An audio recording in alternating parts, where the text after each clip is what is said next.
Hey everyone, welcome back to Mr.X Files.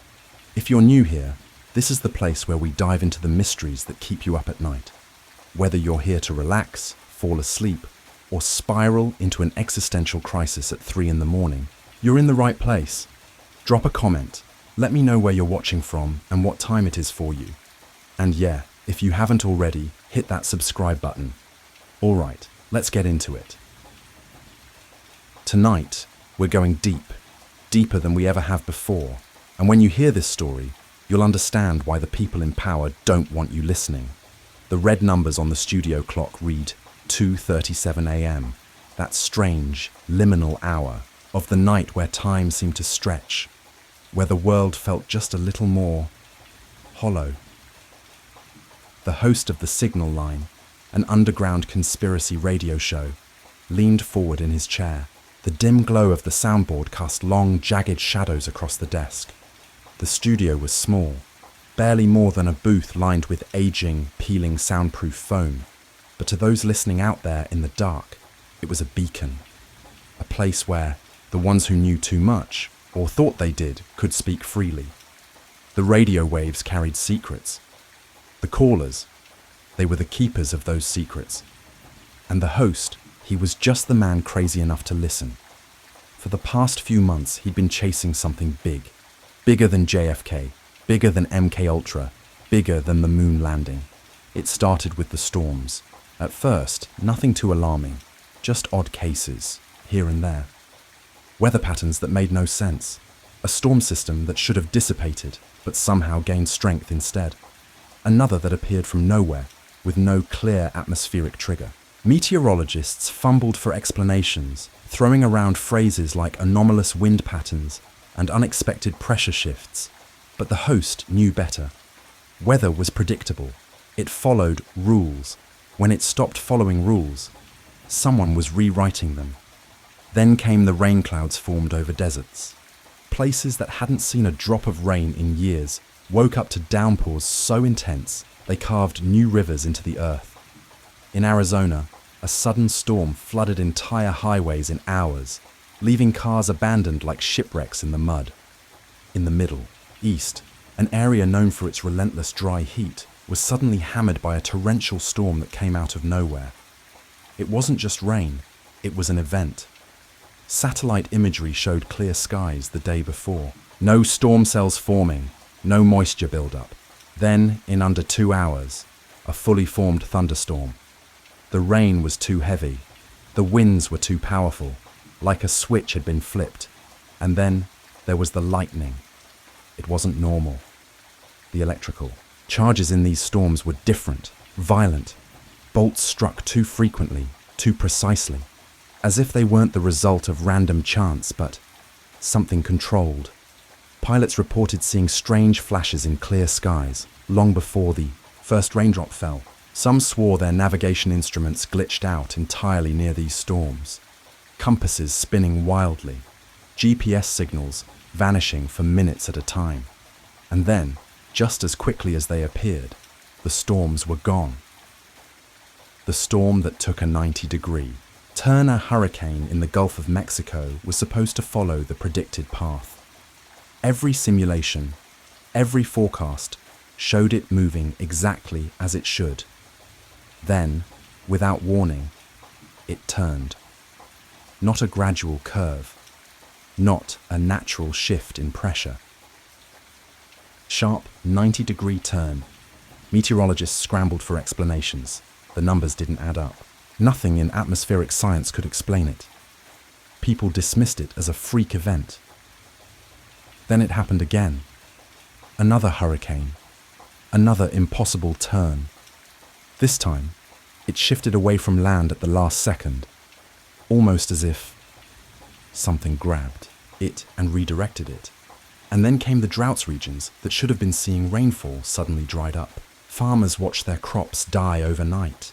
The soil cracked as if it hadn't been watered in months. And the worst part? The areas hit the hardest were closest to government testing zones. Declassified documents hinted at weather control experiments, projects, dating back decades, cloud seeding, atmospheric interference. But this This wasn't just an experiment. This was control. The host exhaled slowly, staring at the blinking call-in light on his console. Someone was waiting to speak. He cracked. His knuckles leaned into the mic and whispered, "Tell me what you know." The heat was relentless. Blazing temperatures scorched crops, dried up rivers, and forced people indoors. It made no sense. Every forecast pointed to normal seasonal weather. And then, without warning, it snowed. A full blizzard. In the middle of a drought. Weather systems didn't work like that. People in town reported a strange humming in the air before the cold front arrived. Some said the clouds looked artificial, their movement too precise, too controlled. Others swore they saw flashes of blue light streak across the sky just before the temperature plummeted. No one had an explanation. The news barely covered it. Just another anomaly. But the host of the signal line saw the pattern. The same unnatural shifts repeating in different places, different forms. Rain where there should be drought, drought where there should be rain. Sudden shifts that left meteorologists grasping for answers. The storms weren't just appearing, they were being placed. The name that kept appearing. The deeper the host dug, the clearer it became. Someone, somewhere, was controlling the weather. That's when he stumbled upon a name. Wilhelm Reich. It kept surfacing in old, declassified documents, half-erased reports riddled with blacked-out lines, more censorship than text, whispers in the margins of history, buried experiments, scrubbed archives. Who was he? A scientist, an inventor, a man who had supposedly discovered something beyond science, beyond weather, beyond anything the government wanted the public to understand. He called it organe energy, a force, something unseen, something Reich believed existed all around us, something that dictated the state of the atmosphere, that played a direct role in the formation and movement of storms. The cloudbuster, and then there was his machine, a bizarre metallic contraption, tubes pointed skyward, cables snaking across the ground. He called it the cloudbuster. Its purpose?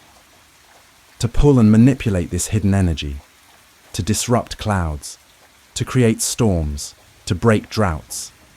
Witnesses swore they saw it work.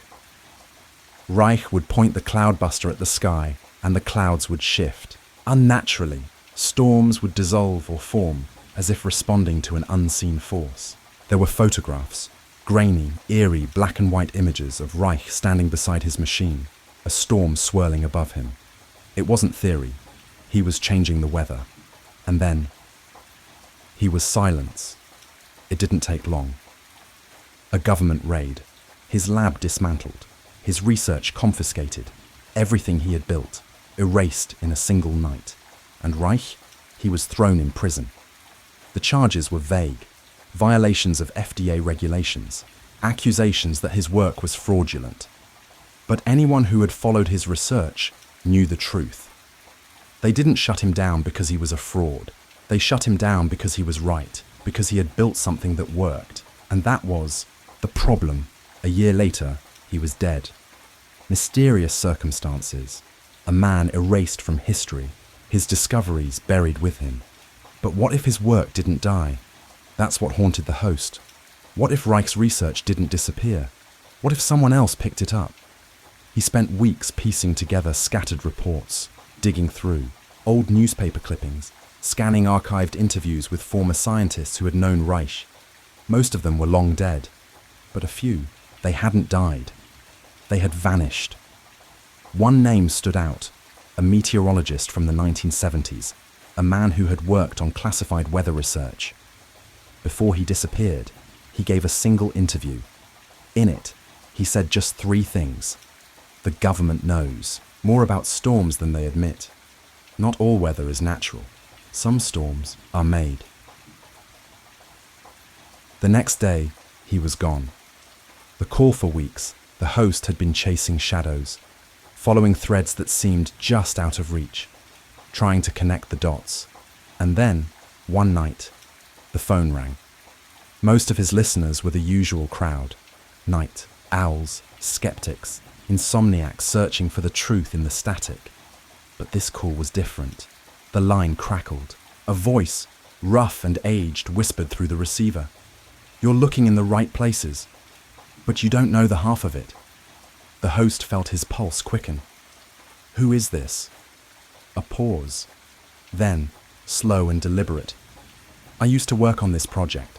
The callers were the usual types.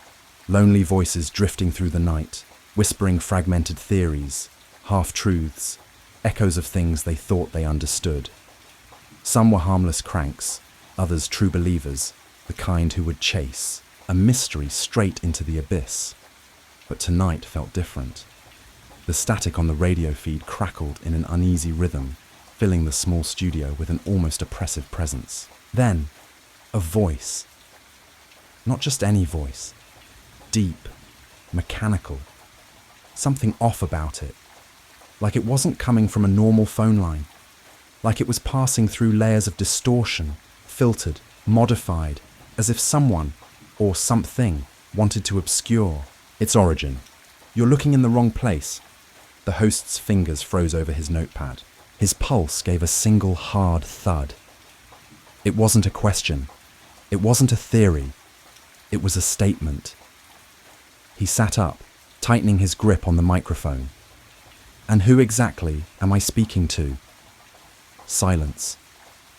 A long, empty pause stretched across the airwaves, but underneath it, something hummed. Not white noise, not static. It was deeper, like the buzz of an old telephone wire. Or maybe something else, something his brain couldn't quite process. "Think bigger," the caller said.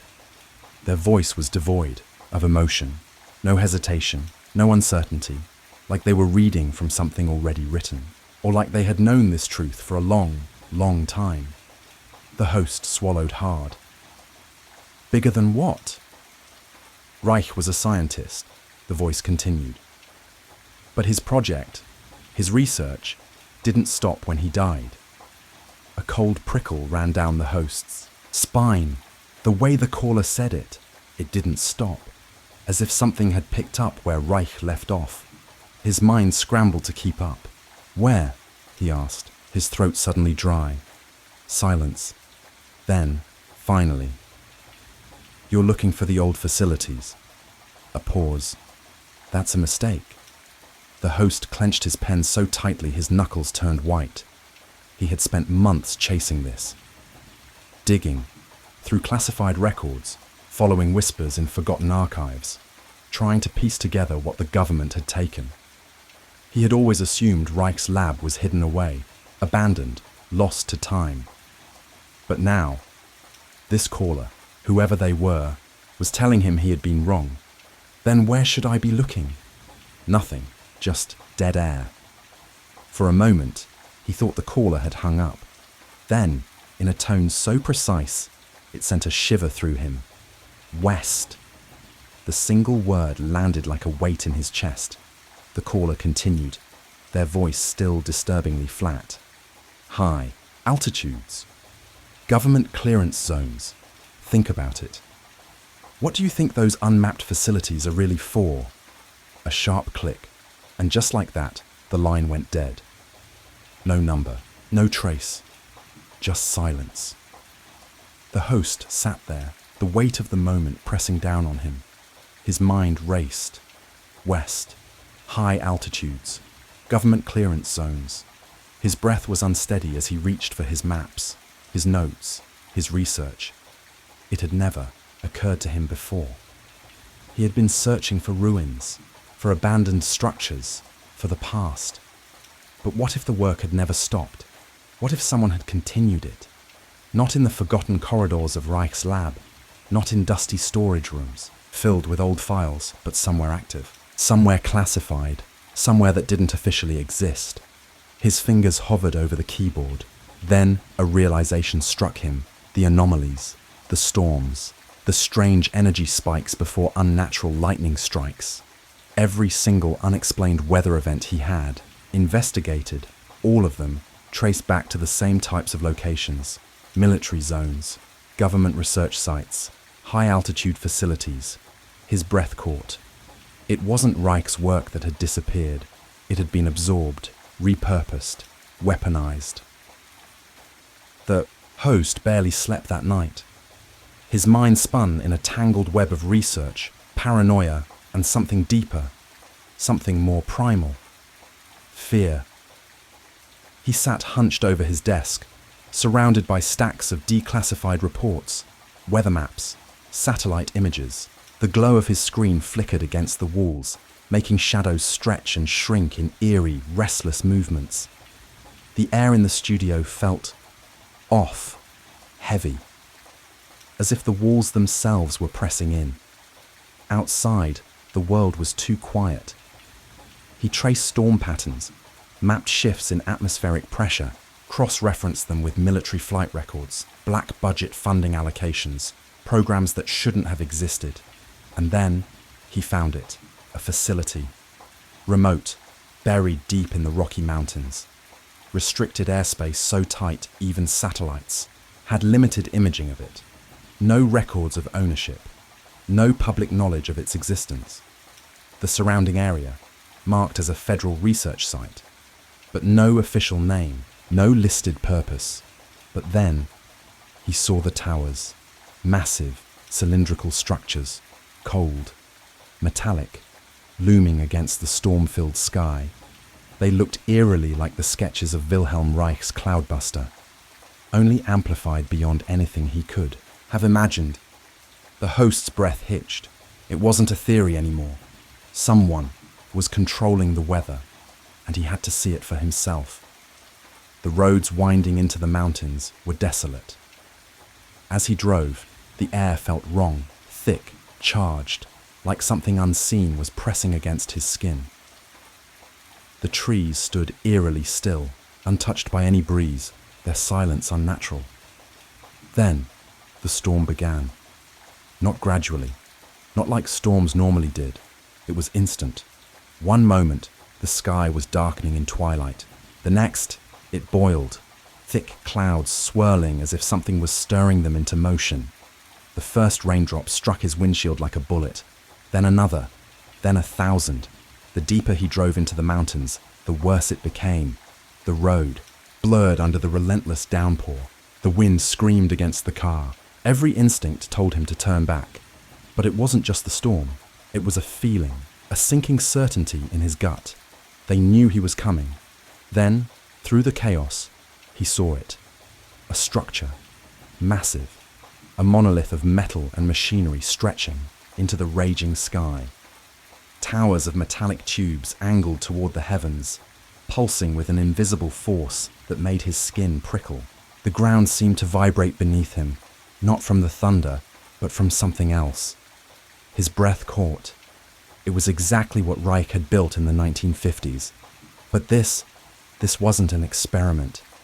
It was an operation, a fully functional machine, running at full capacity, pulling at the very fabric of the sky itself. The storm above wasn't natural. It responded to the facility below. Not random gusts of wind, controlled currents, not erratic rainfall, synchronized patterns. They weren't predicting the weather. They were making it. His hands trembled as he grabbed his camera. The lens zoomed in on the towers, the facility, the shifting storm. He hit record, his breath unsteady. Then, movement, a black SUV.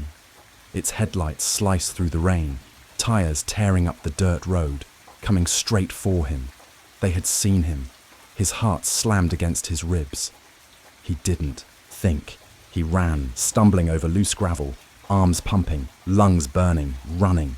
The wind howled, slamming into him, turning every step into a battle against some unseen force. He reached the car, wrenched the door open, slammed it shut. The engine roared to life. Tires screeched. Rain hammered the windshield as he sped down. The mountain, hands clenched tight around the wheel. Headlights in the rearview mirror. Gaining, sharp turns, reckless speeds. His mind raced faster than the car. They knew he had seen too much. By the time he reached his studio, his hands were still shaking. his clothes drenched, his face pale. He slammed the door shut behind him, locked it. The photos, the videos, proof. Tomorrow night, the world would know. The studio felt colder than usual. He sat in his chair, fingers hovering over the keyboard. The images flashed across his screen. The facility, the machines, the storm shifting in unnatural patterns. He hit the broadcast button. Tonight, Ivan Carter never believed in conspiracies. Sure, he'd heard them. Whispers in break rooms, late-night TV specials, podcasts his friends swore by. But to him, it was all just people seeing patterns where there weren't any. Life was messy, random. That's what he believed. So when his flight was unexpectedly rerouted through Denver International Airport, he didn't think much of it. A minor inconvenience, nothing more. He had never paid attention to the wild theories surrounding the place. The bizarre murals, the strange architecture, the rumored underground tunnels. It all sounded like something out of a bad sci-fi movie. But as his cab approached the airport, something unsettled him. The first thing he noticed was the statue. A massive, nightmarish blue Mustang towering over the entrance. Its glowing red eyes piercing through the evening haze. He had seen pictures before, heard the stories, but standing in its shadow was something else entirely. The locals called it Blucifer, a fitting name. The thing practically radiated malice. Evan tightened his grip on his suitcase, shaking off the unease. He was just tired. A long day of delays and layovers could do that to anyone. The airport itself loomed ahead, its peaked white roof resembling snow-capped mountains, or the tents of some ancient alien settlement. The design was striking, almost beautiful, but something about it felt deliberate, like it wasn't just built to be an airport. Inside, the terminal was alive with movement, travelers rushing to their gates, voices blending into an unrelenting hum of announcements and conversations. Evan checked his watch. 2 hours until his next flight, enough time to grab a coffee and stretch his legs. But as he wandered through the terminal, his curiosity started getting the best of him. The murals caught his eye first. Massive, sprawling paintings stretched across entire walls, vivid, chaotic, impossible to ignore. One showed a scene of destruction, fires raging, soldiers in gas masks, children cowering beneath a darkened sky. Yet just feet away, another mural depicted unity, bright rainbows arching over smiling faces, hands reaching out in harmony. The contrast was jarring. What kind of message was the airport trying to send? Evan stepped closer, studying the details. Something felt off. Hidden in the background were strange symbols, tucked into the clouds, carved into the painted mountains. Even the way the figures, shadows fell. It was too precise to be random. Strange, isn't it? The voice startled him. Evan turned to see an older man in a janitor's uniform standing beside him, one hand gripping a mop, the other resting on the handle of his cart. His face was lined with age, but his eyes were sharp, almost amused. "The murals?" Evan asked. The janitor nodded toward the wall. "People think they're just art, but they're more than that. Messages. Some say warnings." Evan let out a nervous chuckle. "Warnings about what?" The janitor shrugged, his expression unreadable. "Depends on who you ask. Some say they're about the end of the world. Others think they're clues to something bigger, something hidden beneath the surface." "Beneath the surface," Evan repeated, raising an eyebrow. The janitor leaned in slightly, lowering his voice. "This place has secrets, kid. You ever hear about the underground tunnels?" Evan smirked, but there was an edge to it. "You mean the baggage tunnels?" The janitor smiled faintly. "Baggage, sure. But those tunnels go on for miles. Some say they connect to bases deep in the mountains. Others think they're bunkers for the elite, just in case things go south." Evan shook his head. "You really believe all that?" The janitor didn't answer right away. Instead, he tapped his mop handle against the tile. The sound echoed, hollow and unnatural. Evan's stomach twisted slightly. Was it just the acoustics? Or was there really something underneath them? He glanced back at the mural, the symbols, the shadows. For the first time, he wondered if maybe, just maybe, the theories weren't as crazy as he thought. Evan stared at the janitor, unsure whether the man was serious or just messing with him. But something in his tone, something in his eyes, made him hesitate. Before he could respond, the old man straightened, gave him a knowing nod, and pushed his cart down the hallway, whistling a slow, eerie tune that echoed through the vast terminal. Evan shook his head. Just local folklore, he told himself. A place like this was bound to inspire weird stories. But as he turned away, an uneasy feeling coiled in his gut, refusing to let go. As he walked, he started noticing things he hadn't before. The gargoyle sculptures perched near baggage claim, grinning, down at travellers like silent sentinels. The way certain hallways seemed to curve ever so slightly, guiding him without his intention. And then there were the symbols. They were everywhere, etched into the floor tiles, subtly carved into the walls, woven into the patterns of the carpeting. They weren't immediately noticeable, but once he saw them, he couldn't stop seeing them. Some were geometric, others more abstract, but they all seemed to share a language, one he didn't understand but couldn't ignore. With over an hour left before his flight, Evan found himself wandering deeper into the airport, drawn forward by something he couldn't name. The lively main terminal faded behind him, replaced by quieter corridors, where the light seemed dimmer, the floors scuffed, the air heavier. Something had changed. At first, he brushed it off. Airports were massive, easy to get lost in. Maybe this was just an older section, less travelled. But the further he walked, the more the energy shifted.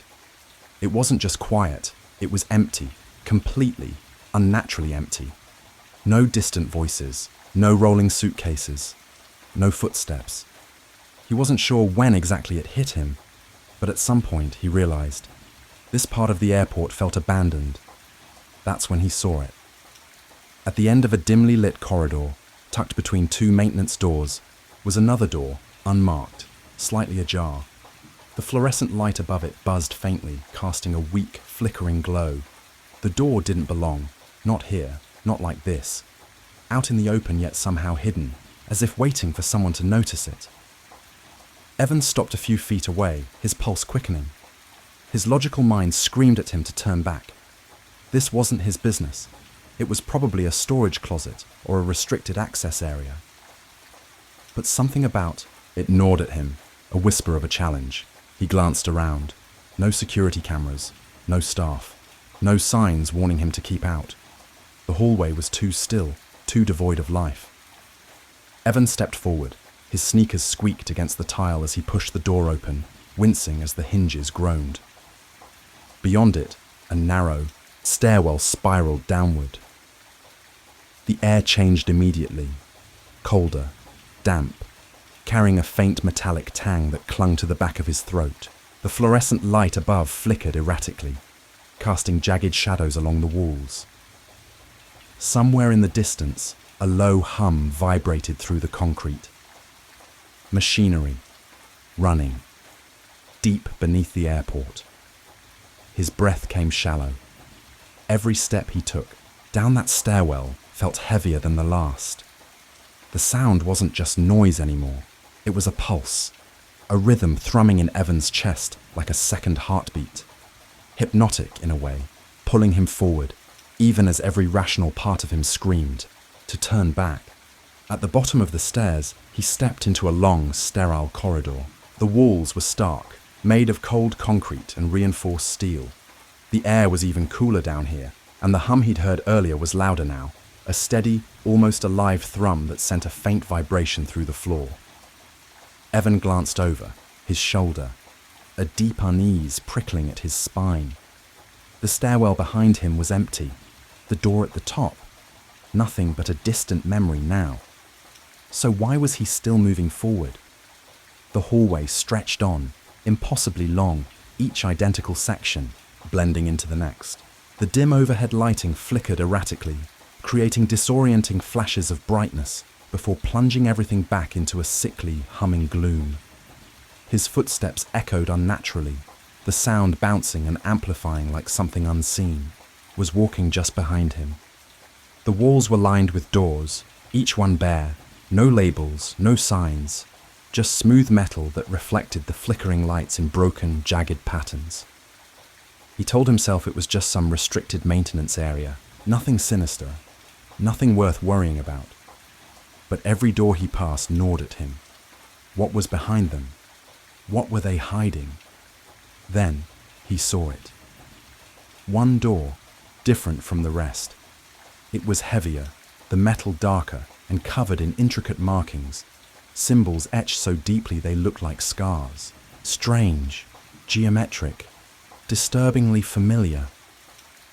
His stomach turned. He'd seen them before, in the murals, in the floor tiles. Symbols he'd dismissed as abstract design choices upstairs.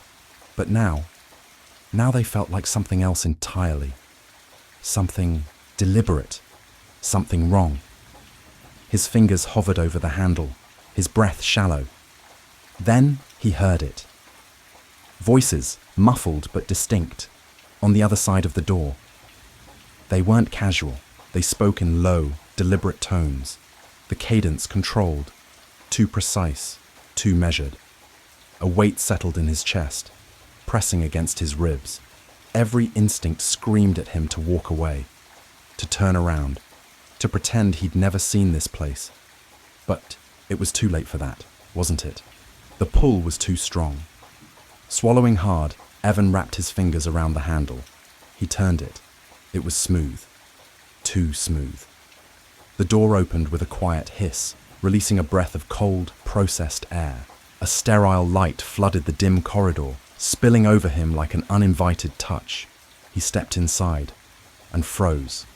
The room was massive, far larger than he'd expected. Every inch of the walls was covered in monitors. Dozens, maybe hundreds. There, screens glowed in the dimness, displaying an overwhelming flood of information. Maps, blueprints, satellite imagery, weather patterns shifting in real time, surveillance feeds showing locations he didn't recognize, dark roads, empty buildings, crowded airports just like this one. Some screens were filled with lines of code, scrolling too fast to decipher. The air vibrated with a constant mechanical Somewhere, unseen machinery beeped softly, punctuating the silence like a heartbeat. And then he saw them. A group of people stood around a massive circular table in the center of the room. They were dressed in dark suits. Their movements were precise, deliberate, like soldiers, or something worse. Their posture was rigid, their presence imposing. They were studying something. Documents, schematics, things he wasn't meant to see. At the head of the table stood a woman. Her silhouette was sharp, defined, exuding an air of authority that made his breath hitch. She held a thick file in one hand, marked with the same symbols from the door. Her fingers tapped the folder rhythmically, methodically, as she listened to the others speak in hushed, urgent tones. Evan's heart slammed against his ribs. He wasn't supposed to be here. This wasn't just some maintenance room. This was something bigger, something dangerous, something he wasn't meant to find. Before he could even process it, one of the figures turned. Their gaze snapped toward the door and locked onto his, cold, sharp, assessing. Evan's stomach plummeted. He'd made a mistake that could cost him more than he was ready to pay. Patterns, air traffic, satellite images. The sheer volume of data was overwhelming. Each screen displayed a fragment of something vast, something Evan couldn't begin to comprehend. At the center of the dimly lit room stood a circular table, its surface illuminated by a cold, sterile glow. The light cast shifting shadows on, the faces of the people gathered around it, at least a dozen of them, speaking in low, urgent tones. Their words blurred together, heavy with authority, like murmured decrees from a place beyond his understanding. Their suits were immaculate, their movements precise, practiced. These were not ordinary people. They carried themselves with the weight of those accustomed to making decisions that altered the course of things. Shadows danced across their faces, obscuring features, but not presence. And at the head of the table stood a woman. She radiated control. Her posture was rigid, unyielding, the embodiment of authority. Dark, piercing eyes swept the room with a precision that made Evan freeze. One hand rested on a thick folder, its cover embossed with an unfamiliar geometric pattern, one he recognized from the murals and floor tiles above. The symbol was carved into the folder's surface, not merely printed but embedded, as though it held some significance beyond his comprehension. Her other hand moved sparingly as she spoke, her gestures measured, her words too low for him to hear, yet commanding nonetheless. She wasn't just a part of this operation. She was the axis around which it revolved. Evan's breath hitched. His pulse pounded in his ears. This wasn't some forgotten maintenance corridor, some restricted storage area beneath the airport. This was something else, something that shouldn't exist. He was trespassing in a world he was never meant to see. A shift in movement caught his attention. One of the figures at the table turned, not hurriedly, not suspiciously, just a casual glance toward the door. But when their eyes met his, the air in the room changed. Evan felt it like a tangible force. A chill crawled down his spine. His instincts screamed at him to move, to turn, to run, to disappear before they could react. But his feet wouldn't budge. He was locked in place, his mind a battlefield between fear and disbelief. And then, a hand clamped onto his shoulder, firm, unyielding. He barely had time to react before he was spun around, face to face with two men in black uniforms. Their expressions were unreadable, their eyes cold and assessing. There was no anger, no confusion, just the quiet menace of men who had no doubts about their authority. One of them stepped forward. His voice was low even. "You're not supposed to be here." Each word was deliberate, offering no room for misinterpretation. Evan opened his mouth, desperate to form an excuse, an apology, something. But nothing came. His thoughts scattered, slipping through his grasp like sand. His breath came fast, shallow, the walls of the room seeming to press in. The two men exchanged a glance. Before Evan could fully process what was happening, he felt it, a sharp sting at the base of his neck, a needle. The realization hit him like a jolt of electricity. He twisted, tried to resist, but the world around him was already slipping. The figures, the screens, the woman at the table, all of it blurred, dissolving into a haze of light and shadow. The last thing he saw before the darkness took him, her eyes, cold, calculating, not angry, not afraid, just watching. When Evan woke, he was slumped in a chair near his gate in the main terminal. The sound of the airport crashed over him. Voices, footsteps, the garbled murmur of announcements overhead. Fluorescent lights hummed above. Bright, sterile, indifferent. His head ached. A dull, persistent throb radiating from the back of his neck. For a moment, he just sat there, disoriented, adrift. Had it happened? Had he really seen that room? That table? That woman? Or had it been something else? A dream? A hallucination? He swallowed hard, his pulse still unsteady. But as his hand drifted toward his neck, his fingers brushed against something. A faint, almost imperceptible puncture. His stomach dropped. It had happened, and whoever they were, whoever she was, they had let him go, for now. Fragmented, hazy. Evan reached up, fingers brushing against the spot on his neck where the needle had pierced his skin. But there was nothing, no mark, no bruise, no proof that anything had happened. For a brief moment, he wondered if he had imagined it all. Then the overhead speakers crackled, yanking him back into reality. Final boarding call for Flight 237 to Chicago. His flight.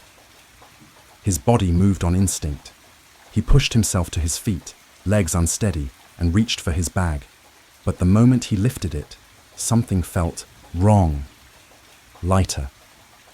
A cold weight settled in his stomach. With trembling hands, he unzipped the main compartment and rifled through his belongings. Clothes, passport, wallet. But something was missing. His camera. Gone. Frantically, he checked the side pocket where he always kept his spare memory cards. Empty. His heart pounded against his ribs. They had taken everything. Any proof he might have had of what he saw, gone without a trace. He swallowed hard, forcing his breath to steady, but the unease in his chest only deepened as he boarded the plane. Something else was missing. Not just the camera, pieces of his memory. The harder he tried to recall the details of the hidden room, the more they slipped through his grasp, like sand trickling between his fingers. The symbols, the monitors, the woman with the piercing eyes.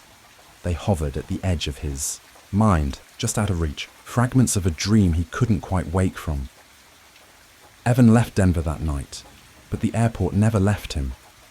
The experience embedded itself deep within him, a splinter in his mind, impossible to ignore, yet equally impossible to fully grasp. He tried to tell people, friends, colleagues, anyone who would listen. He spoke about the room, the strange gathering, the eerie certainty that he had witnessed something he was never meant to see.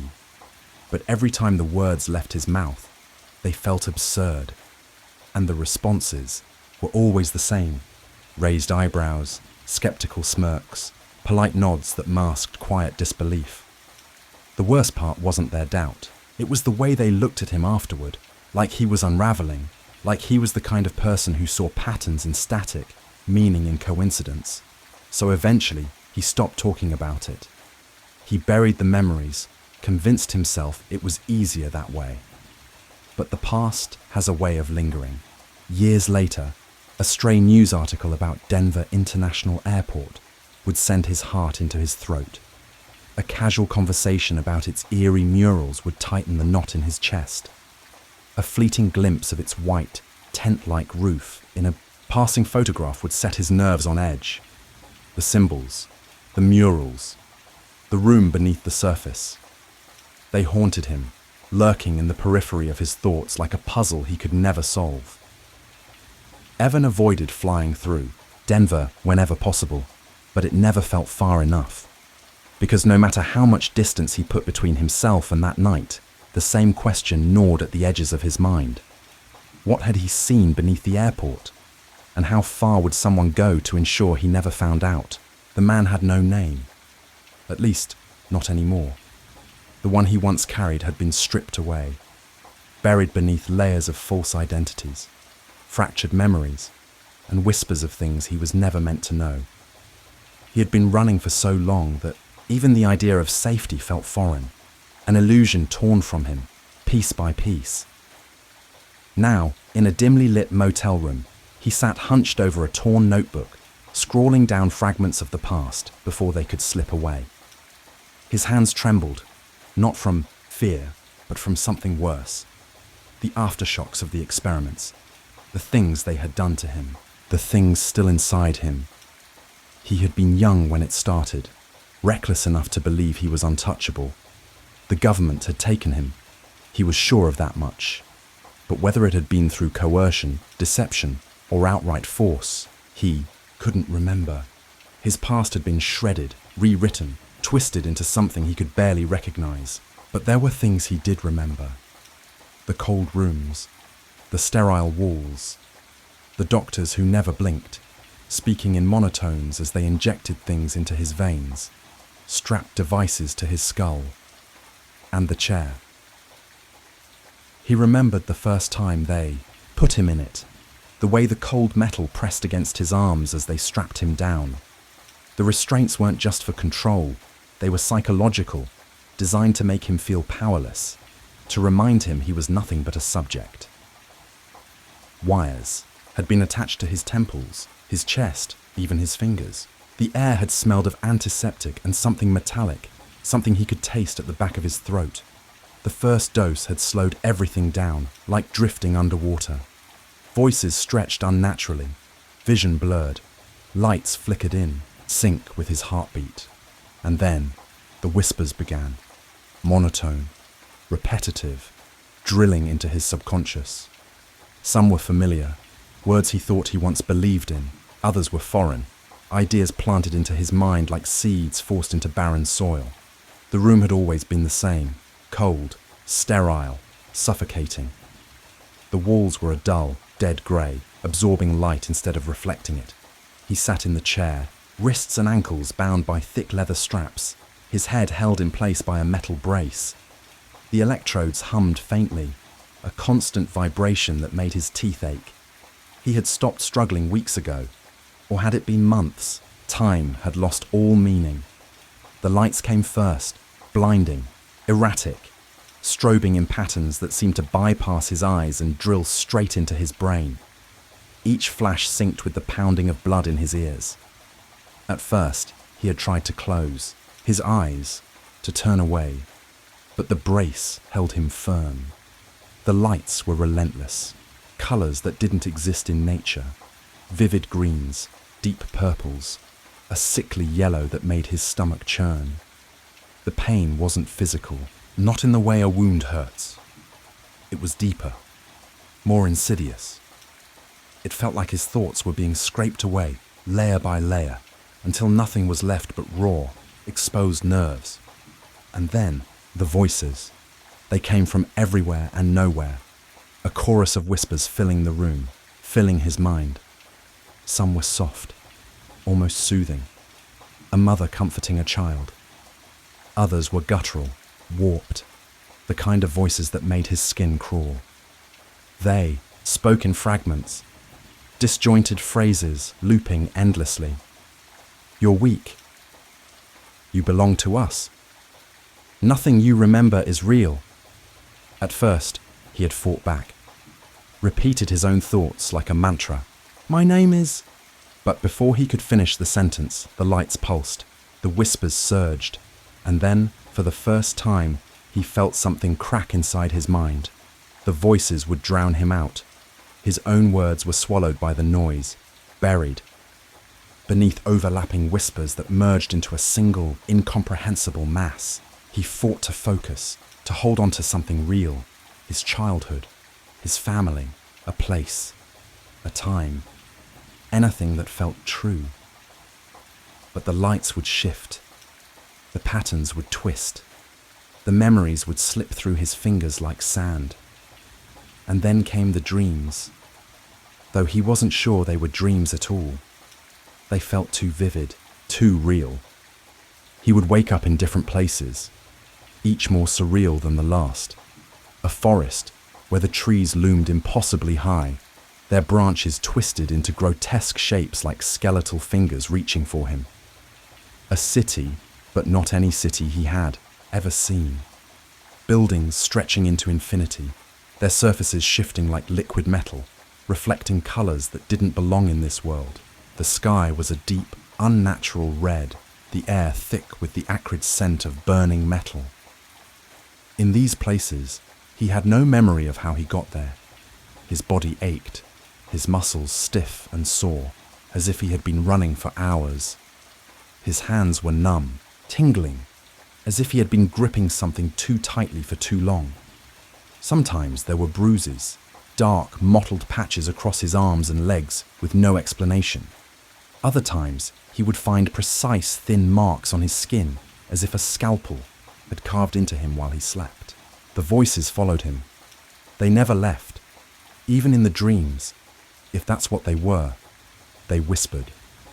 Their words echoed in his mind long after he woke. They told him things, secrets, lies, truths he didn't want to hear. They told him that he had always belonged to them, that his life before the experiments had been nothing but an illusion, a carefully constructed lie to keep him compliant. They told him there was no escape, that he would never truly be free. And the worst part was, he was starting to believe them. There were moments, brief, flickering, like a dying bulb, when he could still remember who he was, a name, a face, a feeling. But those moments were becoming rarer, harder to hold on to. The more they broke him down, the more he slipped away. It was like staring at his own reflection in a cracked mirror. The image was there, but distorted, fragmented, no longer recognizable. And he could feel it happening. The conditioning. It wasn't just the lights, or the voices, or the dreams. It was everything. The isolation, the pain, the relentless, suffocating pressure. They weren't just torturing him. They were remaking him, reshaping him, molding him into something else. And the terrifying truth was, it was starting to feel normal. The fear, the confusion, the doubt. It was becoming part of him, like a second skin. And he didn't know how much longer he could fight it. Didn't even know if he wanted to. Because deep down, in some dark, hidden corner of his mind, he was starting to wonder, what if they were right? What if he had always been theirs? What if there was no escape? And what if, just maybe, that was okay? They called it MK Ultra. But that name barely scratched the surface. The official records, what little the public knew, spoke of mind control, psychological warfare, experiments that had been shut down decades ago. But he knew better. It had never stopped. They had just gotten better at hiding it. They had taken him apart, piece by piece, stripping away the layers of his mind with a precision that was almost surgical. There was no one moment of breaking, no clear threshold where he had gone from himself to something else. It had been gradual, insidious, like waves against a cliffside, eroding him until by the time he realized what was happening, it was already too late. They had forced him to endure days, weeks, without sleep. His world had shrunk to nothing but the cold metal walls of his confinement. His body trembled from exhaustion, muscles spasming involuntarily as his mind begged for rest. But the moment his eyes slipped closed, they shocked him awake. The room was a prison of sound, a relentless assault of static, piercing frequencies, garbled voices that never quite formed words, yet somehow embedded themselves in his mind like splinters. And then, the chemicals, the things they had forced into him, and that was when everything truly began to change. Each dose was carefully measured, designed with precision. Some dulled his senses until his own name became a distant echo, his thoughts dissolving into a thick, syrupy haze. Others sent his mind spiraling into overdrive, his heartbeat pounding in his skull, each second stretching into eternity. And then, the whispers. Soft at first, almost soothing, promising peace. All he had to do was listen. All he had to do was obey. But they never stayed gentle for long. The whispers grew sharper, more insistent, clawing at the edges of his sanity, burrowing deep into the cracks of his mind. Was it his voice thinking these thoughts, or was it theirs? It became impossible to tell. They repeated phrases over and over, planting them like seeds, watering them with repetition, nurturing them with pain. You belong to us. You have no past, no future. You are what we make you. At first, he fought, clung to whatever scraps of identity he had left, but resistance only brought more suffering, more darkness, more pain. And yet, he had survived. Somehow. Maybe there had been something buried deep inside him, something that refused to be erased. An ember of selfhood that refused to be smothered beneath their control. Or maybe it had been luck, some unforeseen variable, a flaw in their conditioning, something they hadn't accounted for. Whatever the reason, he had escaped. And that was when the real nightmare had begun. The night was cold, the kind of cold that crept into your bones, settled beneath your skin, made you feel like you'd never be warm again. He stood in the alleyway, his breath visible in the air, his hands shoved deep into the pockets of his coat. The note in his fist was crumpled. The words burned into his mind like a brand. Meet at midnight. He didn't know who had left it, didn't know how they had slipped it into his coat without him noticing, but he knew better than to ignore it. Every instinct screamed that this was important, maybe the only chance he had to understand what was happening to him. The alley was narrow, flanked by crumbling brick walls, littered with trash. A single flickering streetlight cast jagged, shifting shadows across the ground. He kept his back to the wall, his eyes darting toward the entrance every few seconds. The feeling of being watched never left him. It had followed him for weeks, ever since he started running. But tonight, it was worse. Tonight, it felt like the walls themselves were closing in, and then she appeared. So suddenly that, for a moment, he wasn't sure she was real. 1 second, the alley was empty. The next, she was there, standing just a few feet away. Dark clothing, cap pulled low, the high collar of her jacket obscuring her face.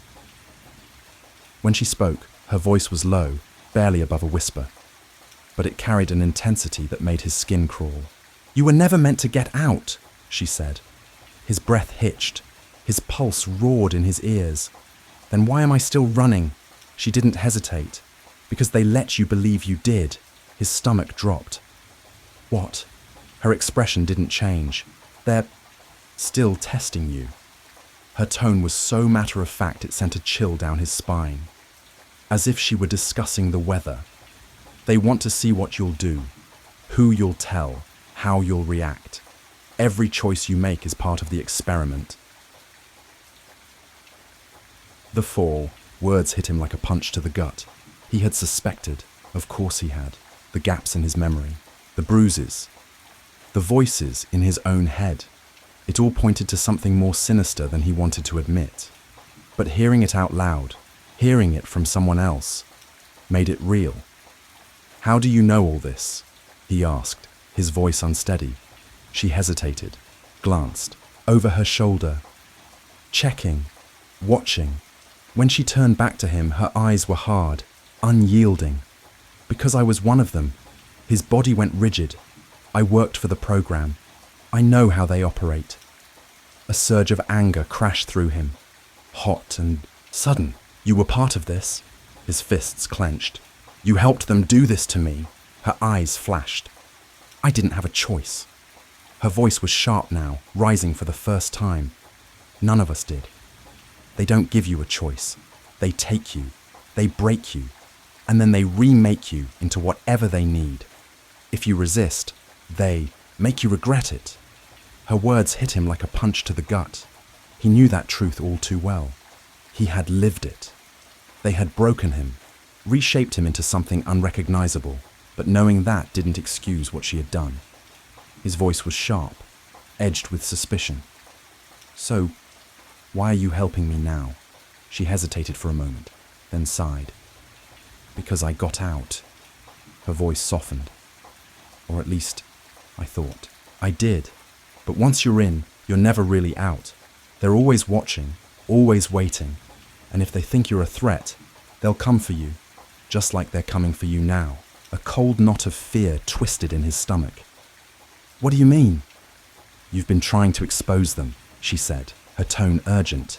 "Reaching out to journalists, whistleblower groups, asking too many questions. They don't like that. They don't like loose ends." His mind raced. The black cars trailing him, the unmarked envelopes, the feeling of being watched. The nights he had woken up in unfamiliar places with no memory of how he got there. And the voices, always whispering, always watching. His throat felt dry. "So what do I do?" She studied him, as if weighing her words carefully. "You have 2 options. You can go deeper, uncover the truth, try to expose them. But it's dangerous. They will do everything to stop you. Or you can disappear, change your name, your face, your life. Start over somewhere they'll never find you." Both choices felt like death. If he went deeper, he might not survive. But disappearing, meant letting them win, and he wasn't sure he could live with that. She reached into her pocket, pulling out a small, cold key. She held it out, her expression unreadable. This is your only chance. If you stay on this path, they will catch you. They always do. He took the key. Their fingers brushed. Her hand was warm, but the key felt like it had been sitting in ice. What does it open? A safe house. She barely whispered. It's not much, but it's off the grid. They won't find you. Not right away. He stared at her. Why are you helping me? For the first time, he saw something flicker in her eyes. Guilt? Regret? Maybe both. Because I couldn't save myself, she said. But maybe I can save you. A sound cut through the alley. Footsteps. Heavy, deliberate, getting closer. Her head snapped up. Her whole body tensed. There, here. A slow dread crept through him. You need to go, now. He hesitated. What about you? I'll be fine. She didn't sound sure. Just go. And whatever you do, don't look back. Something in her tone made his heart pound, but there was no time to argue. He clutched the key tight and ran. The alley stretched endlessly, shadows swallowing him whole. The footsteps behind him grew louder, closer. He didn't dare look back.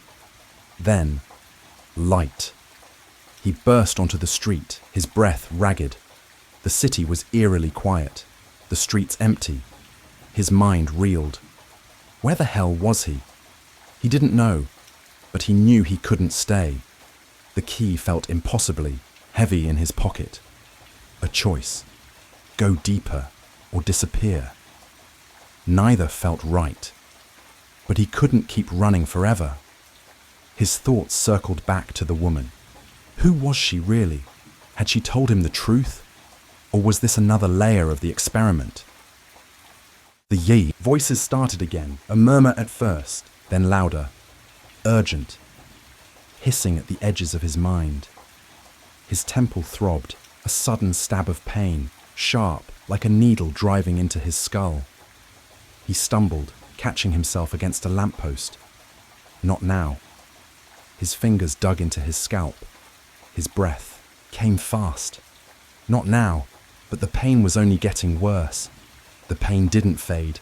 If anything, it got worse. It gnawed at his skull, creeping in like icy fingers, digging deep, unraveling him thread by thread. Thoughts slipped away like sand through his fingers, slipping faster, the harder he tried to hold on to them. How long had he been standing there, gripping the rusted lamppost like it was the only thing tethering him to reality? A minute, an hour. When the pain finally subsided, he opened his eyes. The street was different. Wrong. The neon signs blinked in sluggish patterns, storefronts he didn't recognize, alleys stretching like blackened veins into the night. He didn't remember walking here. Hell, he didn't remember anything. But in his palm, slick with sweat, was the key, and in his other hand, a crumpled scrap of paper, its edges torn, the ink smudged but legible enough. Coordinates, the ones she had given him. He swallowed hard. Didn't know where they would lead.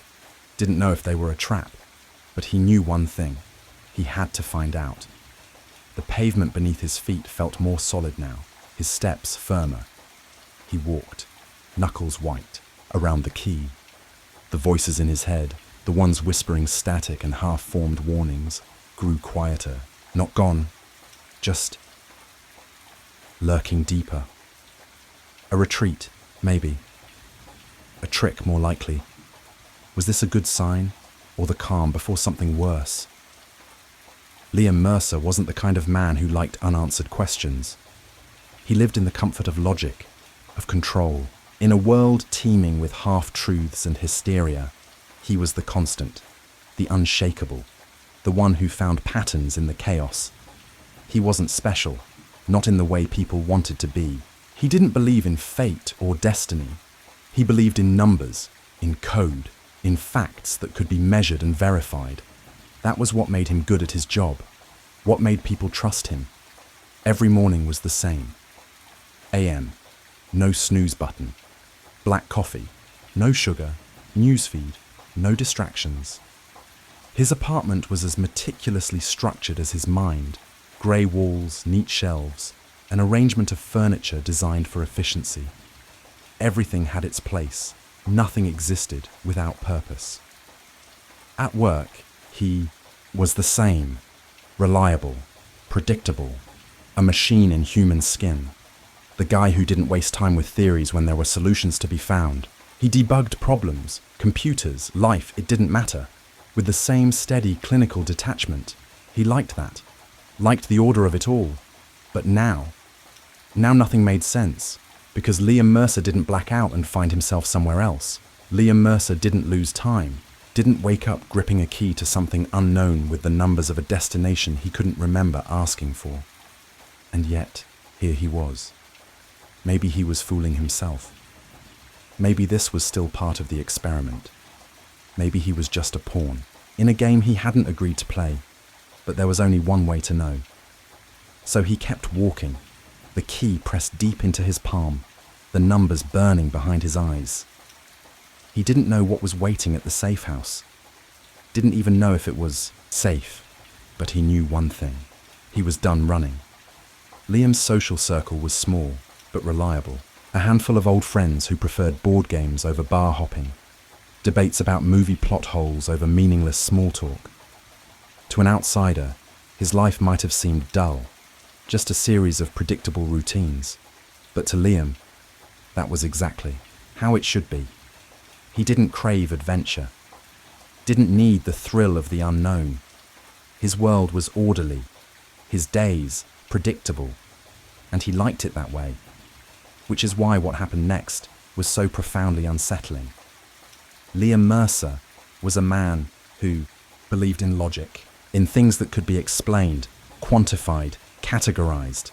But as he would soon learn, not everything in life fits neatly into a box. Some things defied explanation.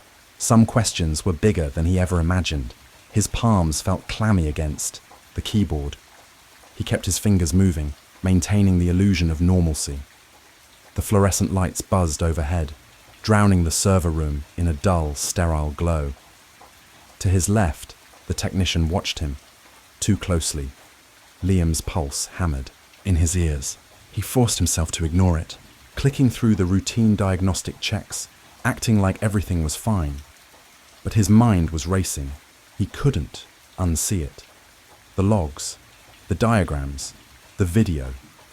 This wasn't some experimental concept, some theoretical model. It was real.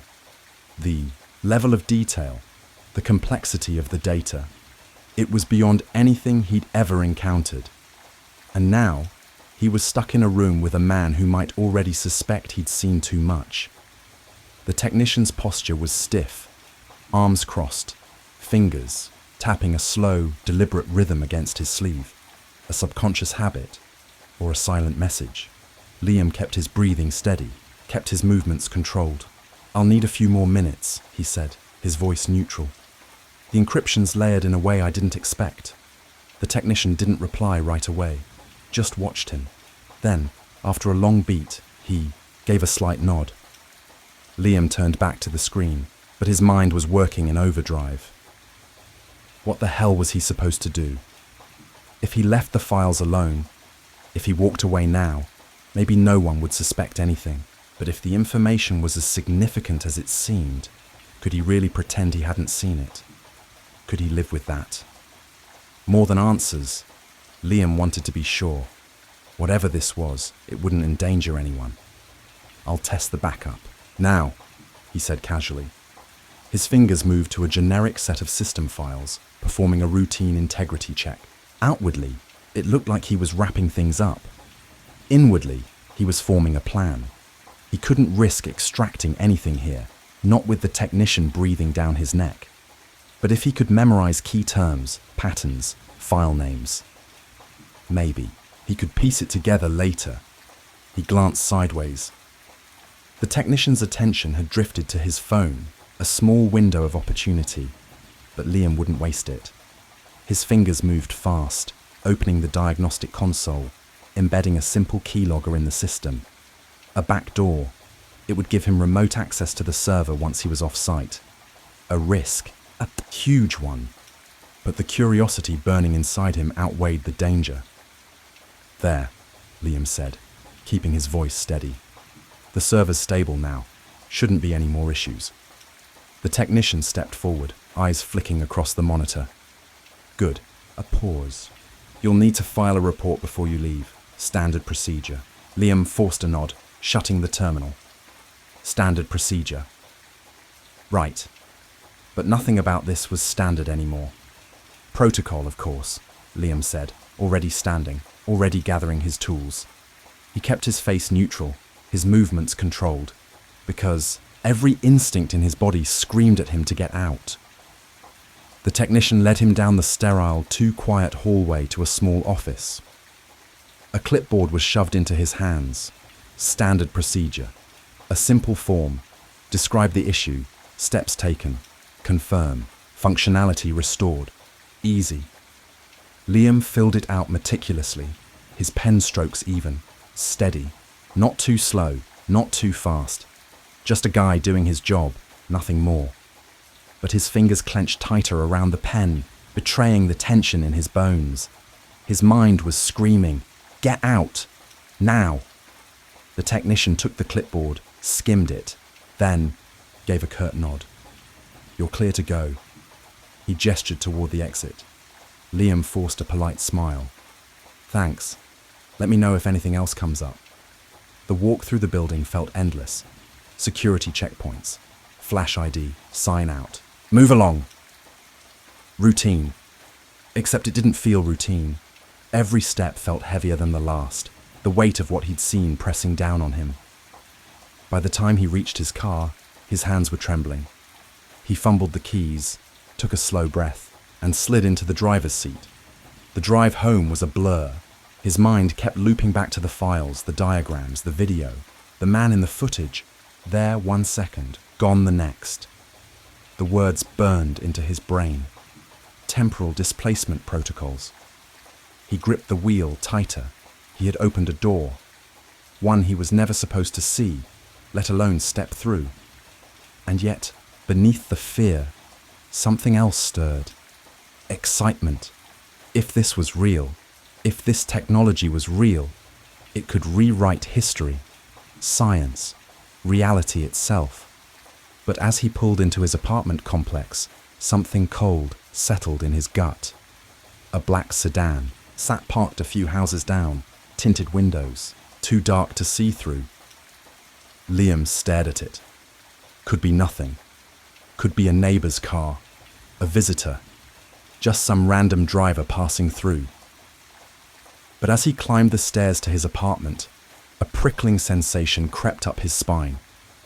He was being watched. Inside, he locked the door behind him and let out a breath he hadn't realized he was holding.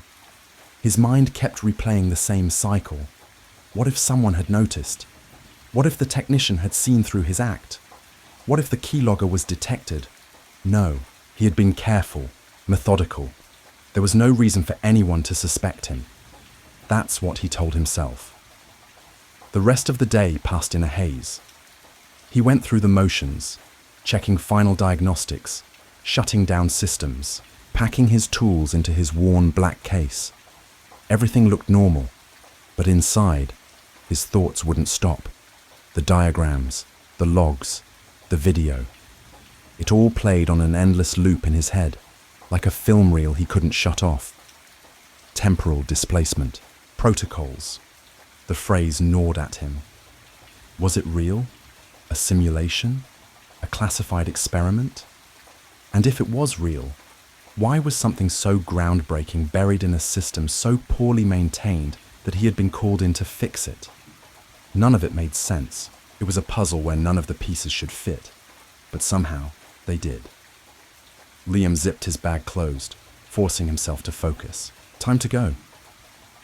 As he stepped into the hallway, the lab's technician gave him a small nod. But his eyes flicked to the flash drive peeking from Liam's bag. Liam's stomach clenched. Casual. Be casual. He gave an easy, practiced smile and zipped the case fully shut. The technician didn't say anything, didn't move, but Liam could feel the weight of his gaze pressing into his back as he turned toward the exit. Leaving the lab was just as tedious as entering. Checkpoint, ID scan, sign out, repeat. His palms were damp. He kept his breathing steady, his posture relaxed. Nothing was wrong. Nothing had changed. He was just another guy finishing a shift. But this time, the guards were looking at him differently, a beat too long on his badge, a slow, deliberate scan of his bag. Liam's pulse pounded. Stay calm.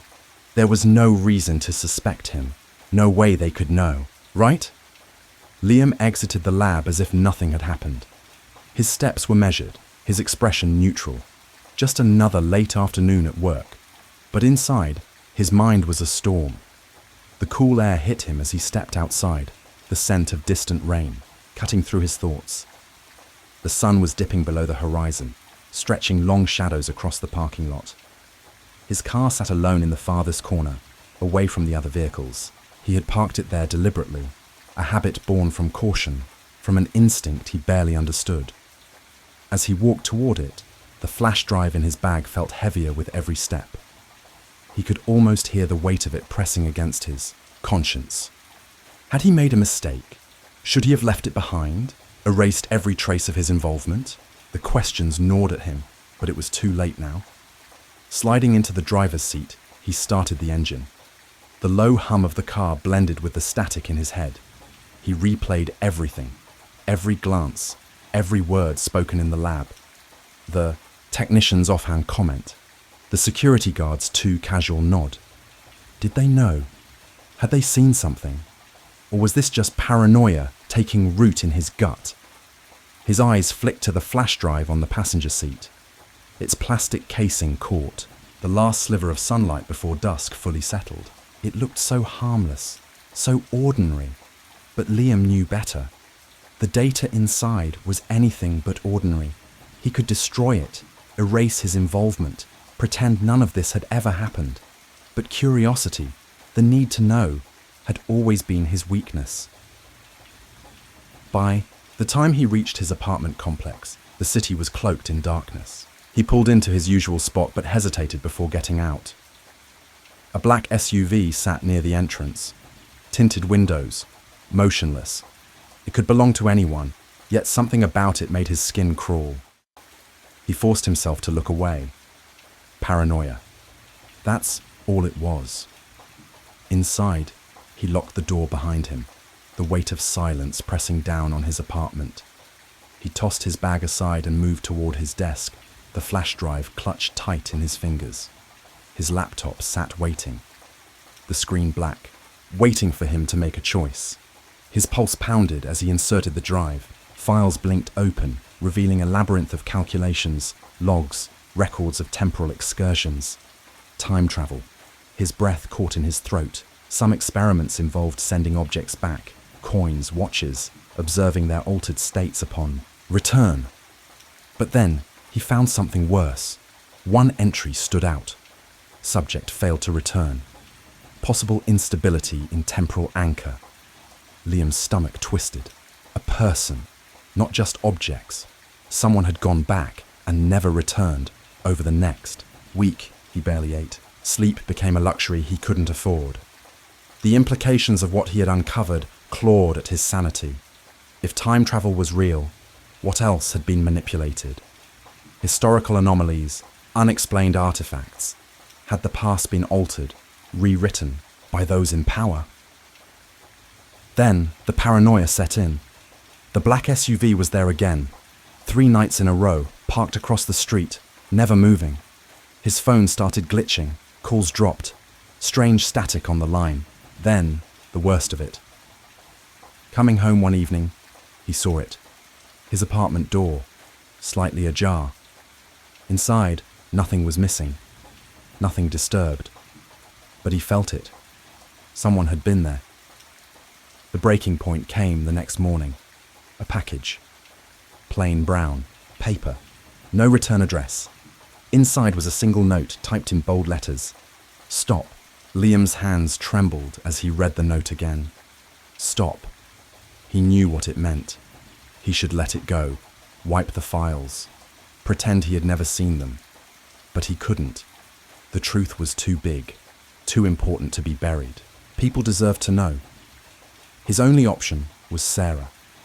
They had been close in college, both obsessed with uncovering hidden truths, peeling back layers of deception. She had gone on to become an investigative journalist, unafraid to take risks. If anyone could get this information out, it was her. They met at a small, dimly lit coffee shop on the edge of downtown. Liam kept glancing at the door, his pulse hammering in his throat. He handed her the flash drive under the table, his voice barely above a whisper. If something happens to me, you have to promise me. You'll get this out there. Sarah frowned, her fingers closing around the drive. Liam, you look. The door opened. 2 men walked in, dark suits, cold expressions. They didn't order coffee. They were looking for someone. Liam. His stomach twisted. He grabbed Sarah's wrist. We need to go. Now. But it was too late. One of the men stepped toward their table, his voice flat, mechanical. Mr. Mercer, you need to come with us. Every instinct in Liam's body screamed, run. But he couldn't. The men seized his arms, not violent, but firm, practiced. Sarah started to protest. One of the men turned his gaze on her, and something in his expression, detached, unreadable, made her freeze. This doesn't concern you. They led Liam outside. The black SUV was waiting, engine running. As they shoved him inside, dread settled in his gut like a stone. He didn't know where they were taking him. He didn't know what they would do, but he knew one thing for certain. The truth about time travel wasn't just a theory, it was a secret worth killing for. And as the SUV disappeared into the night, Liam realized some mysteries were never meant to be uncovered. Ryan Jacobs wasn't the kind of guy who went looking for trouble. In fact, he did everything he could to avoid it. At 32, he'd carved out a quiet little life for himself. Freelance video editing, cutting wedding videos, corporate ads, the occasional indie film. Nothing fancy, but steady work. He was the guy who made sure the colors were just right, the transitions smooth, the frames crisp. His days were predictable, and that was how Ryan liked it. Simple, quiet, no surprises, but life, as it often does, had a way of throwing curveballs. And one rainy November afternoon, Ryan stumbled into the kind of mess you can't walk away from. It started innocently enough. He'd been hired by a client to restore some old footage, a grainy black and white clip, the kind you'd expect from dusty archives. The images were barely recognizable, the grains so thick it felt like you were watching through a fog. But something about this footage, it called to him. He was sitting at his desk, eyes strained from hours of work when he first saw it. The screen flickered, and then the unmistakable image of a spacesuit appeared, a flag, the surface of the moon. It was the footage everyone had seen before, or so he thought. But as the images continued, Ryan's pulse quickened. There was something wrong. The astronauts weren't moving the way they should. One of them adjusted his helmet, but not the careful, precise movement you'd expect in zero gravity. It was a casual swipe, almost like someone fixing their hair before a photo. Another astronaut tapped his foot impatiently. Why would someone do that on the moon? Then, the background. It was all wrong. Ryan leaned in, his heart hammering in, his chest. A cable. A sandbag. The unmistakable flicker of a studio light just at the edge of the frame. His stomach dropped as he rewound the footage. He was seeing it clearly now. Too clearly. The cameras weren't positioned like they should be. The props weren't seamless. There were signs of a set, of people, of a carefully constructed illusion. His hands shook as the audio kicked in. Voices, low and rehearsed, crackling through the speakers. Hold the flag higher, one voice instructed. It's gotta look heroic. Cut the glare on the visor. We need the reflection clearer, another added. Ryan's chest tightened. His fingers hovered over the controls, but he couldn't stop listening. The instructions kept coming, one after the other, like a director calling out cues on set. Don't forget to kick up the dust. This isn't supposed to look like Earth. Each word, each whisper, dug deeper into his mind. It wasn't just a mistake. It was planned. This was no documentary about space exploration. This was a film set, and the people behind the scenes were playing a role much bigger than Ryan could ever have imagined. His eyes shifted to the edges of the frame, to the things he'd missed before. A crew member walked through the shot holding a clipboard, his shadow long and distorted under the harsh lights. The faint gleam of an exit sign reflected in the glossy surface of a prop panel. The whole thing, it felt fake, staged. But it wasn't just fake. It was designed to deceive. Ryan leaned forward, his breath catching in his throat as the camera pulled back to reveal the full set. The lunar surface, fake as could be. The craters, too uniform, too perfect. The lander, pristine and untouched, standing tall in the middle of it all, like a sculpture in a museum. But it wasn't the moon. It was a soundstage, a set. And then, the final blow. A director's chair sat in the corner of the shot, the name K. Kubry boldly printed on its back. Ryan froze. The implications hit him like a sledgehammer. Kubry. That was the name of a director who had been rumored to be involved in some of the most secretive projects in film history. He'd been linked to the moon landing conspiracy for years, but it had always been dismissed as paranoia. Now, Ryan had proof. His mind raced. This footage wasn't just old film. This was evidence. Real evidence. And if it was true, the implications were enormous. The world had been deceived. But as the shock began to settle in, another thought struck him. If this was true, exposing it would come with risks. Huge risks. Who would believe him? What would the government do? What lengths would they go to in order to silence him? Ryan's fingers trembled as he reached for his phone. But he hesitated. There was no turning back. If he shared this, there would be no going back to his quiet life. No more wedding videos or corporate ads.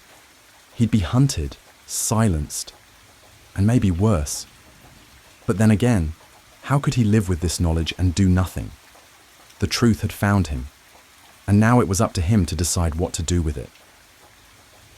Ryan stared at the footage one last time, the faces of the astronauts frozen in time. The moon landing, the greatest achievement in human history. Was it a lie? Would the world ever know the truth? In the silence of his room, Ryan heard a voice in his head. It's just a story, just a story. But deep down, he knew it wasn't. And the weight of that knowledge was enough to drive him to the edge of madness. Ryan Jacobs had just uncovered the biggest secret of all. But would he be able to survive? The fallout, Ryan sat frozen, his breath shallow, his mind spinning. The theories about the moon landing being a Hollywood production that he had once scoffed at, now they seemed less ridiculous. Was this what the conspiracy theorists had been talking about all along? Had one of cinema's greatest minds been enlisted to craft the ultimate illusion? His hands trembled as he paused the reel, the final frame of the footage frozen on the screen. A crew member, casually leaning against a wall, coffee cup in hand, while the astronauts rehearsed another take. It was absurd, the mundanity of it, all so ordinary, so human, yet its implications were monumental. Ryan's stomach churned. If this footage was real, if this was truly what it appeared to be, then one of humanity's greatest achievements, the moon landing, was nothing more than a well-executed illusion. He rewound the reel, watching certain segments over and over again, his eyes scanning for any crack, any flaw that could explain what he was seeing. But the more he watched, the more the footage felt authentic. The imperfections in the film stock, the crew's casual banter, the technical jargon tossed around like any set in Hollywood. It was too natural, too unscripted, too real to be faked. This wasn't some amateurish attempt to discredit NASA. No, this was something darker, something far more sinister. Ryan's mind was a whirlwind of questions. How had this footage ended up here, in a forgotten corner of a small-town historical society? Why hadn't it been destroyed, locked away in a government archive, or lost to time? Was it a mistake? A careless oversight by someone who never expected it to see the light of day? Or had it been left here intentionally, a breadcrumb, a whisper of truth for someone like him to stumble upon? He sat back, the weight of the discovery settling on his shoulders. The room felt colder now, the hum of the projector an eerie echo in the silence. His breathing was uneven, his chest tight as the realization hit him. He wasn't just watching history. He was holding it, possibly, changing it forever. His gaze wandered to the other reel still sitting in the box, its cryptic label mocking him, lunar simulation. Final take. The words seemed to glow faintly under the dim light, as if daring him to continue. He knew he should stop, should pack the reels away and pretend he'd never seen them. But the pull of curiosity, the need for answers, was too strong. He swallowed hard, his heart pounding as he reached for the next reel.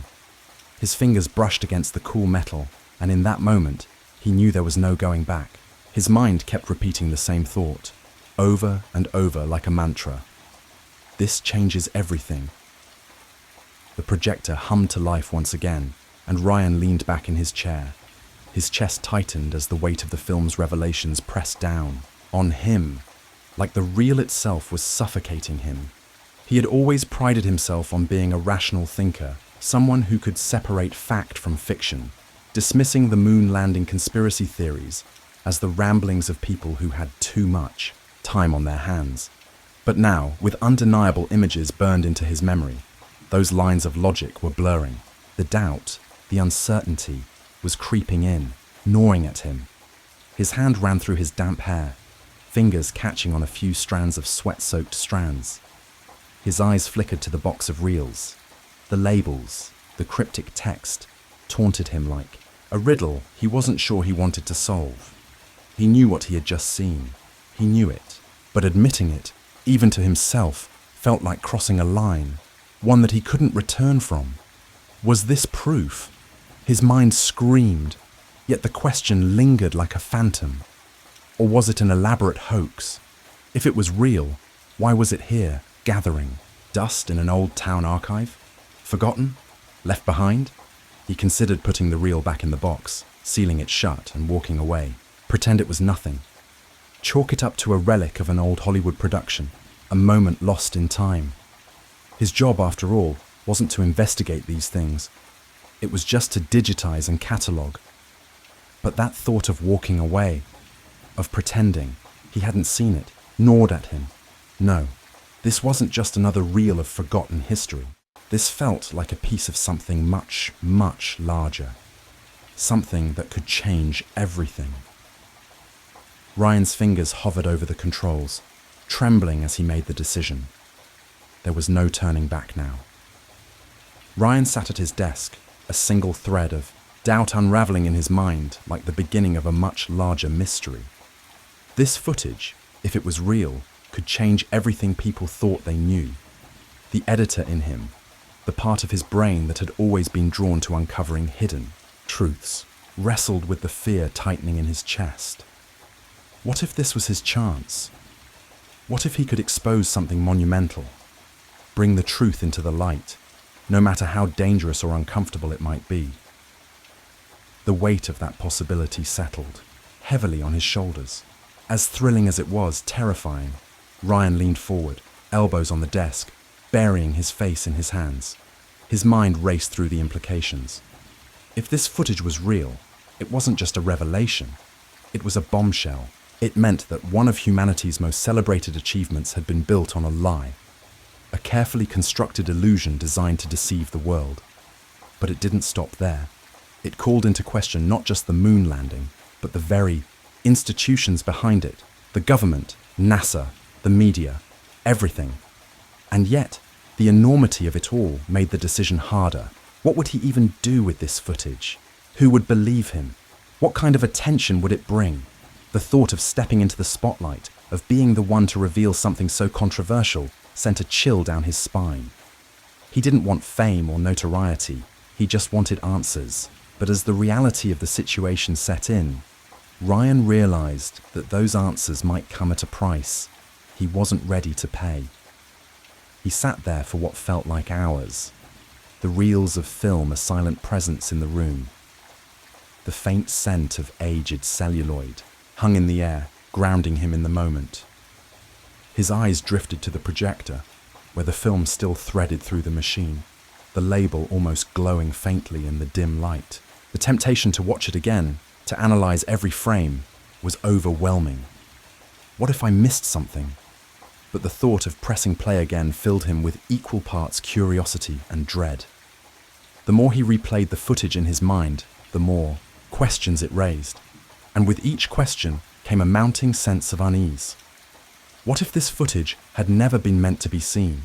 What if it had been hidden here intentionally, discarded like a secret too dangerous to keep, too damaging to destroy? The room seemed to close in on him, the shadows stretching longer as the day wore on. Ryan rubbed his temples, his pulse pounding in his ears. He knew there was no going back now, not after what he had seen. Ignoring it wasn't an option. The truth was out there, sitting in that box of reels, waiting for someone to do something with it. And whether he wanted it or not, that someone was him. Over the next few days, Ryan meticulously catalogued the footage, backing it up on multiple hard drives. He watched hours of material, each reel adding another layer to the story. There were scripts, storyboards, even a brief clip of a man in a NASA uniform discussing the importance of selling the illusion. Ryan couldn't believe what he was seeing. If this footage was real, it would change everything. The world would never look at the moon landing the same way again. The implications were staggering. But as the week wore on, Ryan began to notice things, small at first, but unsettling. A black SUV parked across the street from his apartment for hours on end. Strange clicks on his phone line during calls, his internet connection slowing to a crawl every time he tried to upload the files. He tried to convince himself it was paranoia, the result of spending too much time watching the reels. But deep down, he knew better. The first real scare came, late one night. Ryan was sitting at his desk, headphones on, reviewing a particularly damning clip. An astronaut adjusting his helmet mid-moonwalk, something that had never felt right to Ryan. The room was silent, except for the hum of his computer, the glow of the screen his only source of light. Then, out of nowhere, his screen went black. He yanked off his headphones, his pulse racing. The power was still on.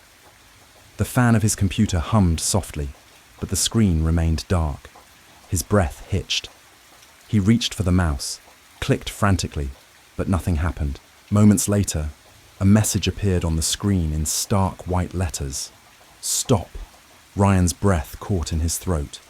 He stared at the message, his mind racing. Was someone trying to warn him, to threaten him?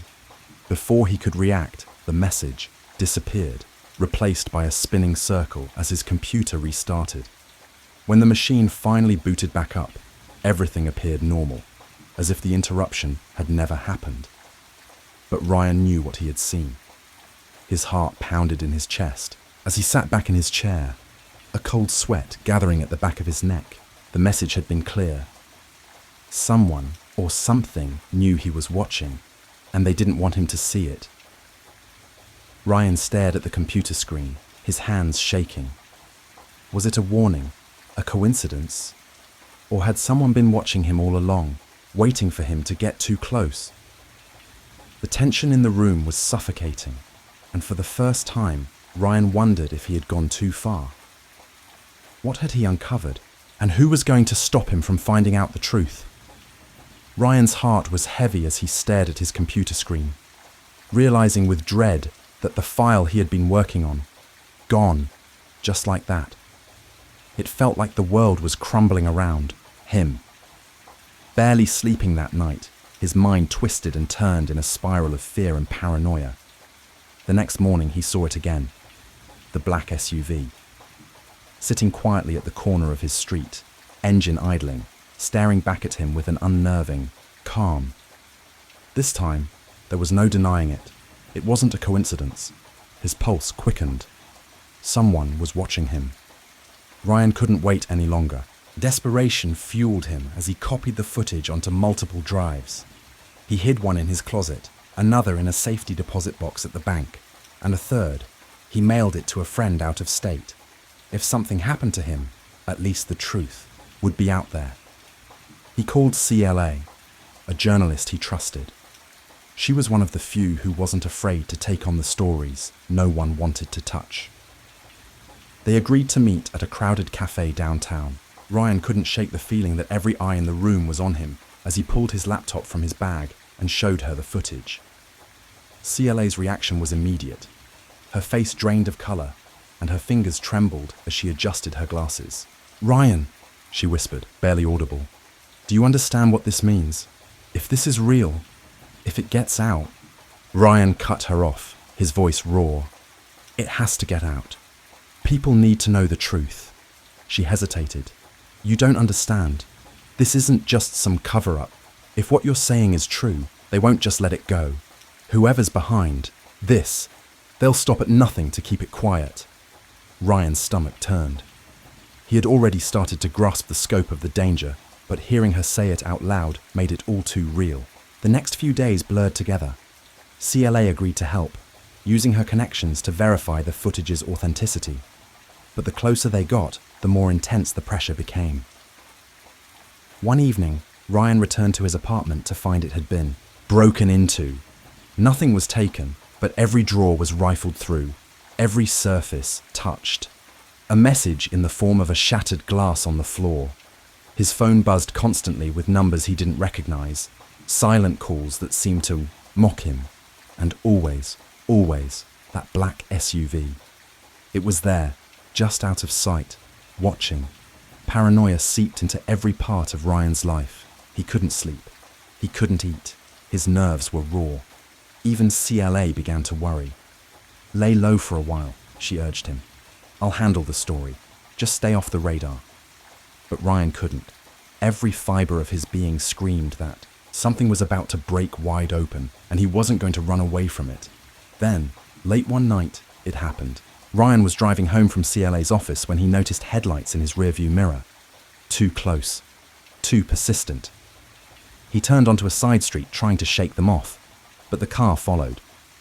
His hands gripped the steering wheel so tightly, his knuckles were white. His heart thudded in his chest as panic crept in, suffocating him. He couldn't go home. Not tonight. Instead, he found a cheap motel on the outskirts of town, paying in cash and parking his car out of sight. The door was locked, but he kept his eyes on it all night. The weight of the hard drive with the original footage pressing against his side. It was his last defense. If they came for him, at least the truth would survive. By morning, Ryan knew he couldn't keep running. He needed to finish this. He contacted CLA, arranging to meet her at a secure location to hand over the footage. But when he arrived, she wasn't there. Only a note taped to the inside of the cafe door. It read, "Trust no one. They're watching me too." Ryan's stomach dropped into his shoes. His breath caught in his throat. Alone, terrified, he had no choice but to flee. He packed a bag, hid the hard drive in a secret pocket sewn into his jacket, and boarded a bus to a city halfway across the country. He didn't know what would happen next, or where he would go from here, but one thing was clear. He couldn't let the truth die. Edward Harker was no ordinary billionaire. He had no interest in the luxuries most men with his wealth sought. The flashy cars, the private jets, the sprawling mansions. None of that mattered to him. Harker's obsession was something much stranger, far more dangerous. On the surface, he was a tech magnate, someone who had built an empire, innovating the world and accumulating unimaginable wealth. But behind closed doors, he harbored a secret. He was utterly convinced that the earth was flat. It wasn't a passing whim or the idle thoughts of a man with too much free time. For Harker, it had become a belief that dug deep into his psyche, growing steadily over the years until it was all-consuming. It wasn't just a theory he entertained, it was his reality. Harker had always been a curious man, a quiet observer who spent hours in front of his computer, sifting through obscure online forums and late-night internet searches. What started as a casual hobby soon morphed into an all-consuming obsession. He wasn't merely interested in proving a conspiracy theory, no. He was determined to unveil what he believed to be the greatest deception humankind had ever been sold. His sprawling estate, tucked away in the lonely countryside, became his sanctuary. The house, a strange blend of old-world charm and modern technology, was surrounded by tall iron gates and manicured gardens that looked as though they'd been frozen in time. Inside, a labyrinth of futuristic laboratories and a personal library full of dusty ancient books were his domain. The library was his fortress, each shelf weighed down with atlases so old their pages threatened to disintegrate at the touch, declassified government documents, and obscure scientific treatises that seemed more like relics from a forgotten age than anything useful. The walls were covered in maps from long ago, maps of a world he believed had been deliberately erased from public memory. In the dimly lit study, Harker would sit alone, tracing the lines of a 15th century map that showed a flat Earth encircled by an unbroken ring of ice. The details were uncanny, mythical sea creatures lurking in uncharted waters, warnings etched in cryptic Latin, symbols that seemed to murmur secrets only he could hear. To the casual observer, it was just another dusty map, but to Harker, it was more than a relic. It was proof of something long hidden from the public. As his obsession deepened, so did his conviction. He began to see patterns where others saw chaos, satellite imagery that seemed doctored. The curvature of the Earth from space, he claimed, was a mere illusion created by fisheye lenses and digital tampering. Even weather balloons launched by independent researchers seemed to present evidence that contradicted the truth everyone else accepted. Each scrap of data, no matter how insignificant, was a thread in the tapestry of his belief. But the real obsession, the one that consumed him entirely, was Antarctica. To Harker, it was the ultimate enigma. Official accounts described it as a frozen wasteland, a barren and lifeless place at the bottom of the world. But Harker wasn't buying it. Ancient sailors and early explorers spoke of ice walls and strange phenomena near the southern reaches of the Earth, stories too strange to ignore. These accounts ignited something deep within him, painting a picture of a massive, impenetrable boundary no one dared cross. The more he researched, the more Antarctica loomed in his mind. An impenetrable wall of ice, a barrier that held the key to the greatest mystery of all. Official channels kept their distance from the frozen continent, restricting access to research stations and military installations. And the Antarctic Treaty, which forbade unauthorized exploration, only deepened Harker's suspicions. To him, it wasn't just a cooperative agreement between nations. It was proof of a global conspiracy to keep the truth hidden. Antarctica, he believed, was the edge of the Earth, the one place that separated humanity from the terrifying truth beyond. But Harker wasn't content with theories. For all the maps, books, and research he had amassed, he was still missing one thing: the proof. He had to see it with his own eyes. He had to be the one to document the edge of the Earth and expose the lie to the world. And he had the means to do it. His wealth and influence had granted him access to the best minds in the world, cutting-edge technology, and the resources to fund an expedition unlike any the world had seen before. While governments were constrained by treaties, scientists by funding, and ordinary people by logistics, Harker had none of those limitations. He could fund his own mission, provide it with the latest equipment, and send it further into the icy unknown than anyone had dared to go before. He could uncover what others had ignored or feared to seek. The idea consumed him. It wasn't just about proving the flat Earth theory. It was about vindication, about being the one man bold enough to challenge centuries of accepted dogma. The thought thrilled him. And yet, in the pit of his stomach, there was something else.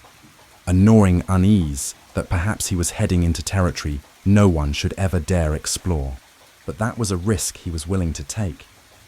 The excitement of the upcoming expedition became more than just an intellectual pursuit. It became personal. He was no longer merely fighting against a theory. He was fighting for his own sense of self, to prove that the world had lied to him, that he wasn't crazy for questioning everything. Every moment, every piece of research only solidified his belief that the world was hiding something monstrous. But as Harker prepared for his journey into the icy abyss, he began to feel the weight of something darker closing in, something more unsettling than the truth he sought. Harker knew, deep down, that the journey he was preparing for would be dangerous, not just physically, but reputationally. But that only made the pull of it stronger, the lure more irresistible. In the quiet moments, late at night when the house was still and only the low hum of his computer filled the air, he would stand before the massive map of Antarctica pinned to his wall. Its vast, featureless expanse seemed to mock him, daring him to explore its endless ice. Every time he looked at it, a rush of determination coursed through him, like electricity surging beneath his skin. If the edge of the earth truly existed, he would find it. Nothing, no harsh terrain, no skepticism from the world, and certainly not the possibility of failure, would stop him. It began small, like a spark that slowly grew into a flame. Harker funded a series of private expeditions to Antarctica, assembling teams of seasoned explorers, scientists, and adventurers. Their mission was clear: document what lay beyond the ice, capture evidence of what the world had been told didn't exist, and bring back irrefutable proof. Every team was outfitted with cutting-edge technology, GPS systems, satellite communication devices, drones, even experimental ice-penetrating radar. Money was no object. Harker spared no expense, convinced that with the right tools and resources, success was inevitable. But one by one, the teams failed. The first group seemed to vanish without a trace. For weeks, they sent regular transmissions, data-filled updates crackling with excitement as they described the surreal beauty of the icy landscape, their progress deeper into the frozen unknown. Then, without warning, the signal stopped. Search efforts were launched, but the desolation of Antarctica made the task nearly impossible. When rescue teams reached the area, there was nothing. No abandoned camps, no wreckage, not even a single piece of discarded equipment. It was as if the ice had swallowed them whole. Harker was shaken, but undeterred. He convinced himself that the first team had simply fallen victim to the harsh, unpredictable conditions. This time, he hired an even more experienced group, a team that included former military personnel, climatologists, and survival experts. Their preparations were meticulous. They carried weeks' worth of supplies, redundancies for every piece of equipment, and specialized training in Antarctic navigation. For a time, it seemed like progress was being made. The transmissions came regularly, filled with reports of treacherous terrain and weather conditions. But once again, silence. Another team gone, as if the continent itself had swallowed them whole. The third expedition was Harker's most ambitious yet. He personally oversaw every detail, ensuring that the lessons learned from previous failures were incorporated into the plan. This time, they would leave nothing to chance. The team was carefully selected, their equipment upgraded. They had better communication systems, heavier vehicles, even aerial reconnaissance drones. Harker was certain this would be the one. This time, they would succeed. But the third team disappeared as well. Their final transmission came in garbled and frantic. The message cut short mid-sentence. A rescue operation was mounted, involving some of the most advanced technologies available. But once again, the result was the same. Nothing. No bodies, no wreckage, no answers. The losses were staggering. Dozens of lives, millions of dollars in equipment, months of planning, all gone, swallowed up by the vast, unforgiving ice. The disappearances began to attract media attention, with sensational headlines speculating about the dangers of Antarctica and questioning Harker's obsession. The public skepticism grew, but it wasn't just the media that started to doubt him. His board of advisors began to voice their concerns. They called emergency meetings, their voices filled with frustration and fear. "Edward, this is madness," one of them said during a tense meeting in Harker's conference room. "3 expeditions, 3 failures. How many more lives are you willing to risk? You're throwing money into a void. Whatever you think is out there, it isn't worth this," another added, shaking his head. "It's time to let it go." But Harker couldn't let it go. He wouldn't. To him, the disappearances weren't just tragic accidents. They were proof. Proof that something was out there, something no one else had dared to understand. He was on the cusp of uncovering something so massive, so world-altering, that the world itself would have to change. The losses only fueled his conviction. The more they doubted him, the more determined he became. The truth, he believed, was buried, out there in the frozen wilderness, and he would be the one to find it. Nothing could stop him. There was something the world wasn't supposed to see, and Harker was certain of it now. He no longer believed that the failed expeditions had simply been the result of harsh conditions or human error. No, they had been stopped, deliberately, and with precision, by something or someone that he couldn't yet identify. But the pattern was undeniable. It was too deliberate, too coordinated to be just coincidence. Someone, or something, was working tirelessly to ensure that no one uncovered what lay beyond the ice. The arguments with his advisors grew increasingly heated. The cavernous meeting room seemed to echo with their pleas, their voices growing louder as they begged him to consider the mounting losses. The cost had become too high, they argued. The toll it was taking on his health, his reputation, and his empire. But Harker, now lost in the depths of his obsession, had crossed the line from sheer determination to something far more dangerous: fixation. "The evidence is right here," he insisted, his voice steady and cold. "The disappearances, the silence, the lack of wreckage, it's not failure, it's interference." He looked each of them in the eye, daring them to challenge him. "This is all the more reason to push forward. Someone is trying to stop us from uncovering the truth." His advisors exchanged uneasy glances. They had seen Harker driven before. His ambition had built an empire, but this was different. This was a man consumed by something darker, something he couldn't let go of, no matter the cost. They warned him that continuing down this path would only lead to destruction, some even threatening to resign if he pressed on. But Harker's resolve remained unshaken. He was too close, too certain that the answers he sought were within his reach, and so, in a move that shocked even those who knew him best, Harker made a decision. If no one else could succeed, then he would lead the next expedition himself. "Going," he announced one evening, his voice calm but unwavering. "If I want answers, I need to find them myself." The preparations for Harker's journey were exhaustive.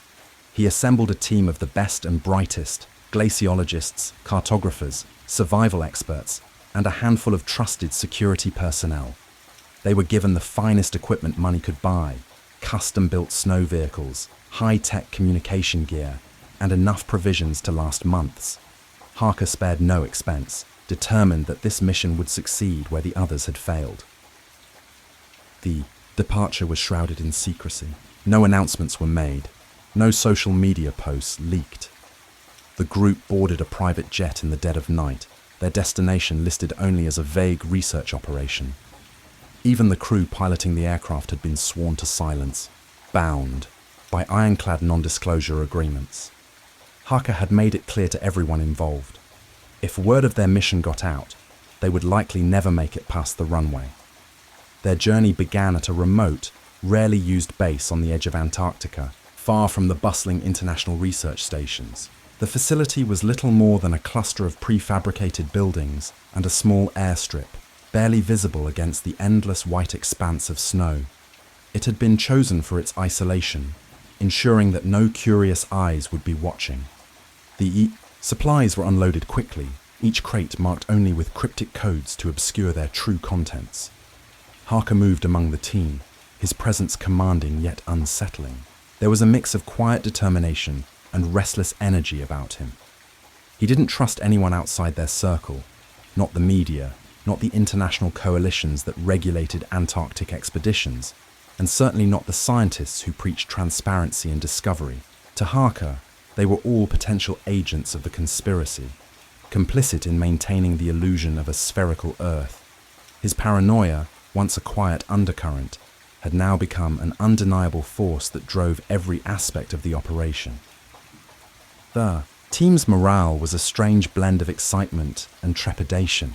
Some were seasoned adventurers, drawn to the mission by the prospect of exploring one of the last uncharted frontiers.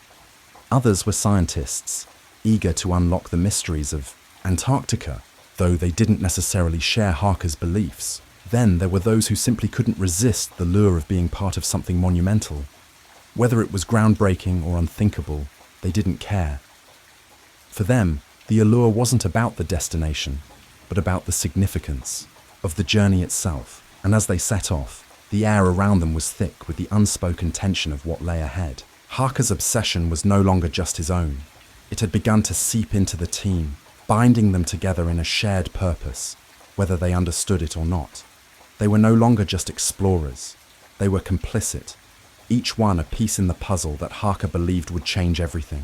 But as the journey unfolded, it became clear that the dangers weren't just environmental. There was something else out there in the icy expanse, something that didn't want them to succeed. And Harker would soon find that the greatest threats came not from the elements, but from forces far more elusive and terrifying than anything he had prepared for. Their growing sense of unease. The convoy had pressed on, following Harker's meticulously plotted course, their progress slowing as the ice beneath them grew more treacherous. The once smooth, snow-covered terrain had become jagged and unpredictable, forcing the vehicles to crawl, their treads digging deeper into the dense snow. The cold had seeped into their bones, the unrelenting wind gnawing at their resolve. Yet, Harker remained unfazed, his eyes fixed on the horizon, where the faint outline of something impossible seemed to flicker in the distance. The team was exhausted. The harsh conditions had stripped them of their humanity, leaving only shadows of the people they once were. They had been traveling for days without a single sign of relief. The days had become a blur of snowstorms, failed equipment, and silent dread. There were moments when they wondered if they were even on the right path, but Harker's conviction, his belief, kept them going. His mind burned with the thought of the edge of the earth just beyond their reach. For him, every frostbitten finger, every aching muscle, was a necessary sacrifice. Almost there, he muttered, his voice barely audible over the hum of the engine. The others didn't respond. They didn't need to. There was nothing left to say. They had crossed into an isolation so complete that even the wind seemed to carry whispers of a past they had long abandoned. The world outside the vehicle was nothing but white, a blinding, disorienting expanse that stretched infinitely, where time itself seemed to dissolve. They were no longer certain if they were moving forward or simply drifting in place. As the convoy pressed on, the landscape began to change in ways that were hard to explain. The ice grew thicker, its surface reflecting the dim light in unnatural ways, like glass catching the last dying rays of the sun. The air seemed colder, sharper, as though they had crossed into a place where the laws of nature themselves were beginning to bend. The wind howled with a strange intensity, carrying a deep, mournful sound that reverberated through the walls of their vehicles. "Do you see that?" One of the team members, a glaciologist named Dr. Anna Calloway, asked, her voice tight with disbelief. She was staring out of the vehicle's window, her breath fogging up the glass as she pressed closer. The others followed her gaze, their eyes squinting against the blinding glare. At first they saw nothing, just endless white. But then, faintly, something shifted. It wasn't a mirage. It wasn't a trick of the light. It was a shape, a form, barely visible against the blinding snow, but undeniably there. A wall, an enormous, impenetrable barrier of ice that stretched across the horizon, as though the earth itself had built a fence to keep them out. "What the hell?" someone muttered, the words hanging in the air like a question they were afraid to ask. Harker didn't speak. He didn't need to. He had known this moment was coming. His eyes remained locked on the horizon, his pulse quickening, his breath shallow. This was it. The edge. The boundary. "Keep moving," he ordered, his voice hard as steel. "We're almost there." The convoy slowed to a crawl, every member of the team feeling the weight of the moment pressing down on them. They had reached something monumental. But it was not just the barrier that gripped them with fear, it was the knowledge that they were trespassing. That whatever lay beyond this wall was something they were not meant to uncover. There was a silence that seemed to settle over the group, a silence filled with an unspoken understanding that they had crossed a line. The closer they got, the more oppressive the atmosphere became. The wind picked up again, a roar that seemed to come from nowhere and everywhere all at once. The ice began to shift beneath them, groaning as if protesting their intrusion. Harker, however, remained steadfast, his eyes locked onto the wall ahead. He could almost feel it now. The answers that had eluded him for so long, just within reach. Then came the sound. It was faint at first, an odd vibration, almost like a hum. But as the convoy drew closer, the sound grew louder, more distinct, until it reverberated through the very ground beneath them. It wasn't mechanical, nor natural. It was something else entirely. "Do you hear that?" one of the team members asked, their voice trembling. Harker didn't answer. He was already out of his vehicle, moving toward the edge of the ice. The others hesitated, exchanging uncertain glances. They had followed him this far, but now, with the edge of the earth, so close, the fear that had been bubbling beneath the surface of their exhaustion finally began to surface. Something was wrong. Something was waiting for them. "Let's go," Harker called, his voice sharp. "This is it." They followed, stepping out, into the snow, their boots sinking into the deep drifts as they moved toward the wall of ice. As they drew nearer, the hum grew louder, vibrating in their chests, making it hard to think, hard to breathe. It was as though the earth itself was alive, and it was warning them to turn back.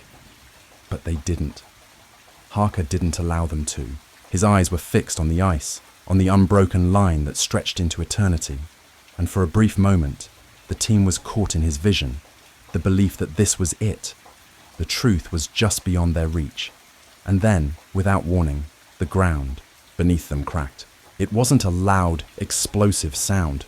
It was a deep, low groan that seemed to come from the bowels of the earth itself.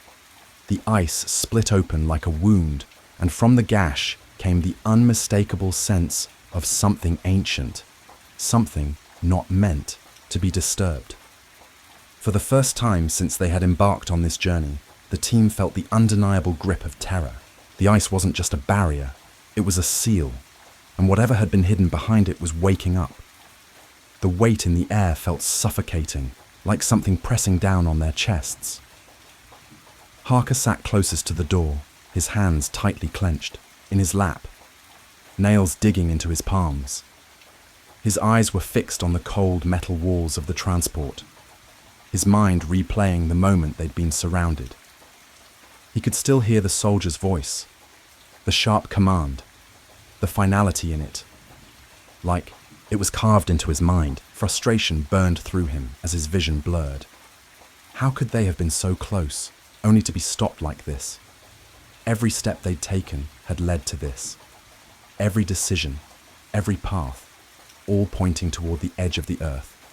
And now it was gone. Just like that. The truth had been yanked away from him, as if someone had decided his journey wasn't worth seeing through to the end. He could feel his pulse in his throat, the anger thick in his chest. The others were quiet. Too quiet. They exchanged nervous glances, some of them whispering in hushed tones, their words barely audible, as if speaking louder would break the fragile silence.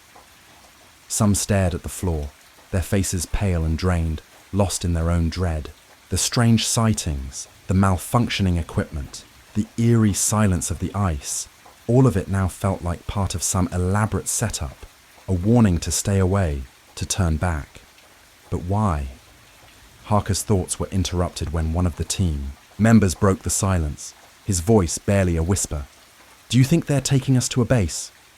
Another voice, shaky and uncertain, responded. Or worse. Harker's eyes snapped toward them, his voice cutting through the murmurs like a knife. "They won't stop us," he said, his tone firm, his jaw set. "Whatever they're trying to hide, they know we're close. That's why they're doing this." The scientist, Dr. Allison Ward, shook her head, her voice trembling with a mix of fear and anger. "You don't get it, Harker," she spat, her gaze sharp. "We're not close to anything. We're prisoners now, and they'll make sure we never see the light of day again."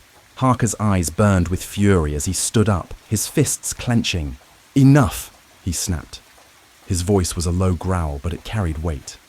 "They're trying to scare us, to make us doubt what we've seen. But we've seen it. That wall, whatever it is, they can't erase that from our minds." Allison fell silent, her expression hard, but her lips were pressed tight in defiance. The rest of the team avoided eye contact, their faces filled with quiet dread, unwilling to take sides in an argument that felt as futile as fighting the cold, unfeeling void outside. The transport rocked as it climbed over the rough terrain, hours stretching on in unbearable stillness. There were no windows, no way of knowing where they were, and that alone gnawed at them. Harker's mind raced with possibilities. He couldn't tell if they were being driven deeper into the ice, or if they were being turned back, retracing their steps in defeat. Every jolt of the vehicle sent another spike of anxiety through him, each second tearing away at their fragile grip on sanity. Finally, the transport came to a halt. The engine idled before cutting off, leaving them in complete silence. Harker's heart pounded in his chest, each beat heavy with the promise of something worse. He heard the faint crunch of boots in the snow outside, the distant murmur of voices, and then the door swung open with a low, metallic groan. Blinding light flooded the vehicle, and the team squinted, their eyes stinging in the harsh glare. Figures stood silhouetted in the doorway, black uniforms and dark visors that made them seem more like machines than men. One of them barked an order, his voice sharp and clipped, making the team hesitate for a fraction of a second before they complied. One by one, they climbed out, their bodies stiff from hours of confinement. The cold hit them like a slap, the biting wind cutting through their layers of clothing, but none of them could speak. None of them could find their words. Harker was the last to step out, his breath visible in the frigid air, his gaze scanning the barren expanse of ice. No landmarks, no structures. The wall they'd glimpsed earlier was gone, either hidden by distance or deliberately obscured. The endless white stretched before them, desolate and silent. Just like the secrets it hid, the transport was surrounded by soldiers, their weapons gleaming in the sunlight, a stark warning to anyone thinking of resistance. "Line up," one of the soldiers ordered. He pointed sharply at the team, his voice cold, detached. The others shuffled into a loose line, their movements sluggish, but Harker remained at the front. He stood tall, his eyes locked on the soldier who'd spoken earlier. The man's helmet obscured most of his face, but his stance was rigid, exuding an authority that made the air feel even heavier. "You've been warned before," the soldier said, his tone flat. "Your presence here violates international agreements and jeopardizes the security of this region. You will not proceed." Harker stepped forward, his voice low but filled with quiet fury. "You can't keep this hidden forever. The world deserves to know what's out here. People deserve the truth." The soldier didn't flinch, his expression unreadable. "The truth?" he repeated, his voice almost mocking. "The truth is not yours to decide, Mr. Harker. You've overstepped, and now you'll face the consequences." With a sharp motion, the soldier signaled to his men. They moved in unison, swift and precise. The team was quickly separated, their protests falling on deaf ears as the soldiers restrained them. Harker struggled, his wrists burning with the cold metal of handcuffs, but it was useless. His eyes burned with frustration and defiance, his heart racing with the same fire that had driven him this far. As the soldiers began to march them away, Harker glanced back, hoping for one last glimpse of the wall. But there was nothing, just the endless white. The truth was out there, buried beneath layers of ice and lies, tantalizingly close, but just beyond reach. And yet, despite the uncertainty gnawing at his insides, one thought remained clear. He had seen the wall, and no matter what happened next, he would never stop believing in what lay beyond.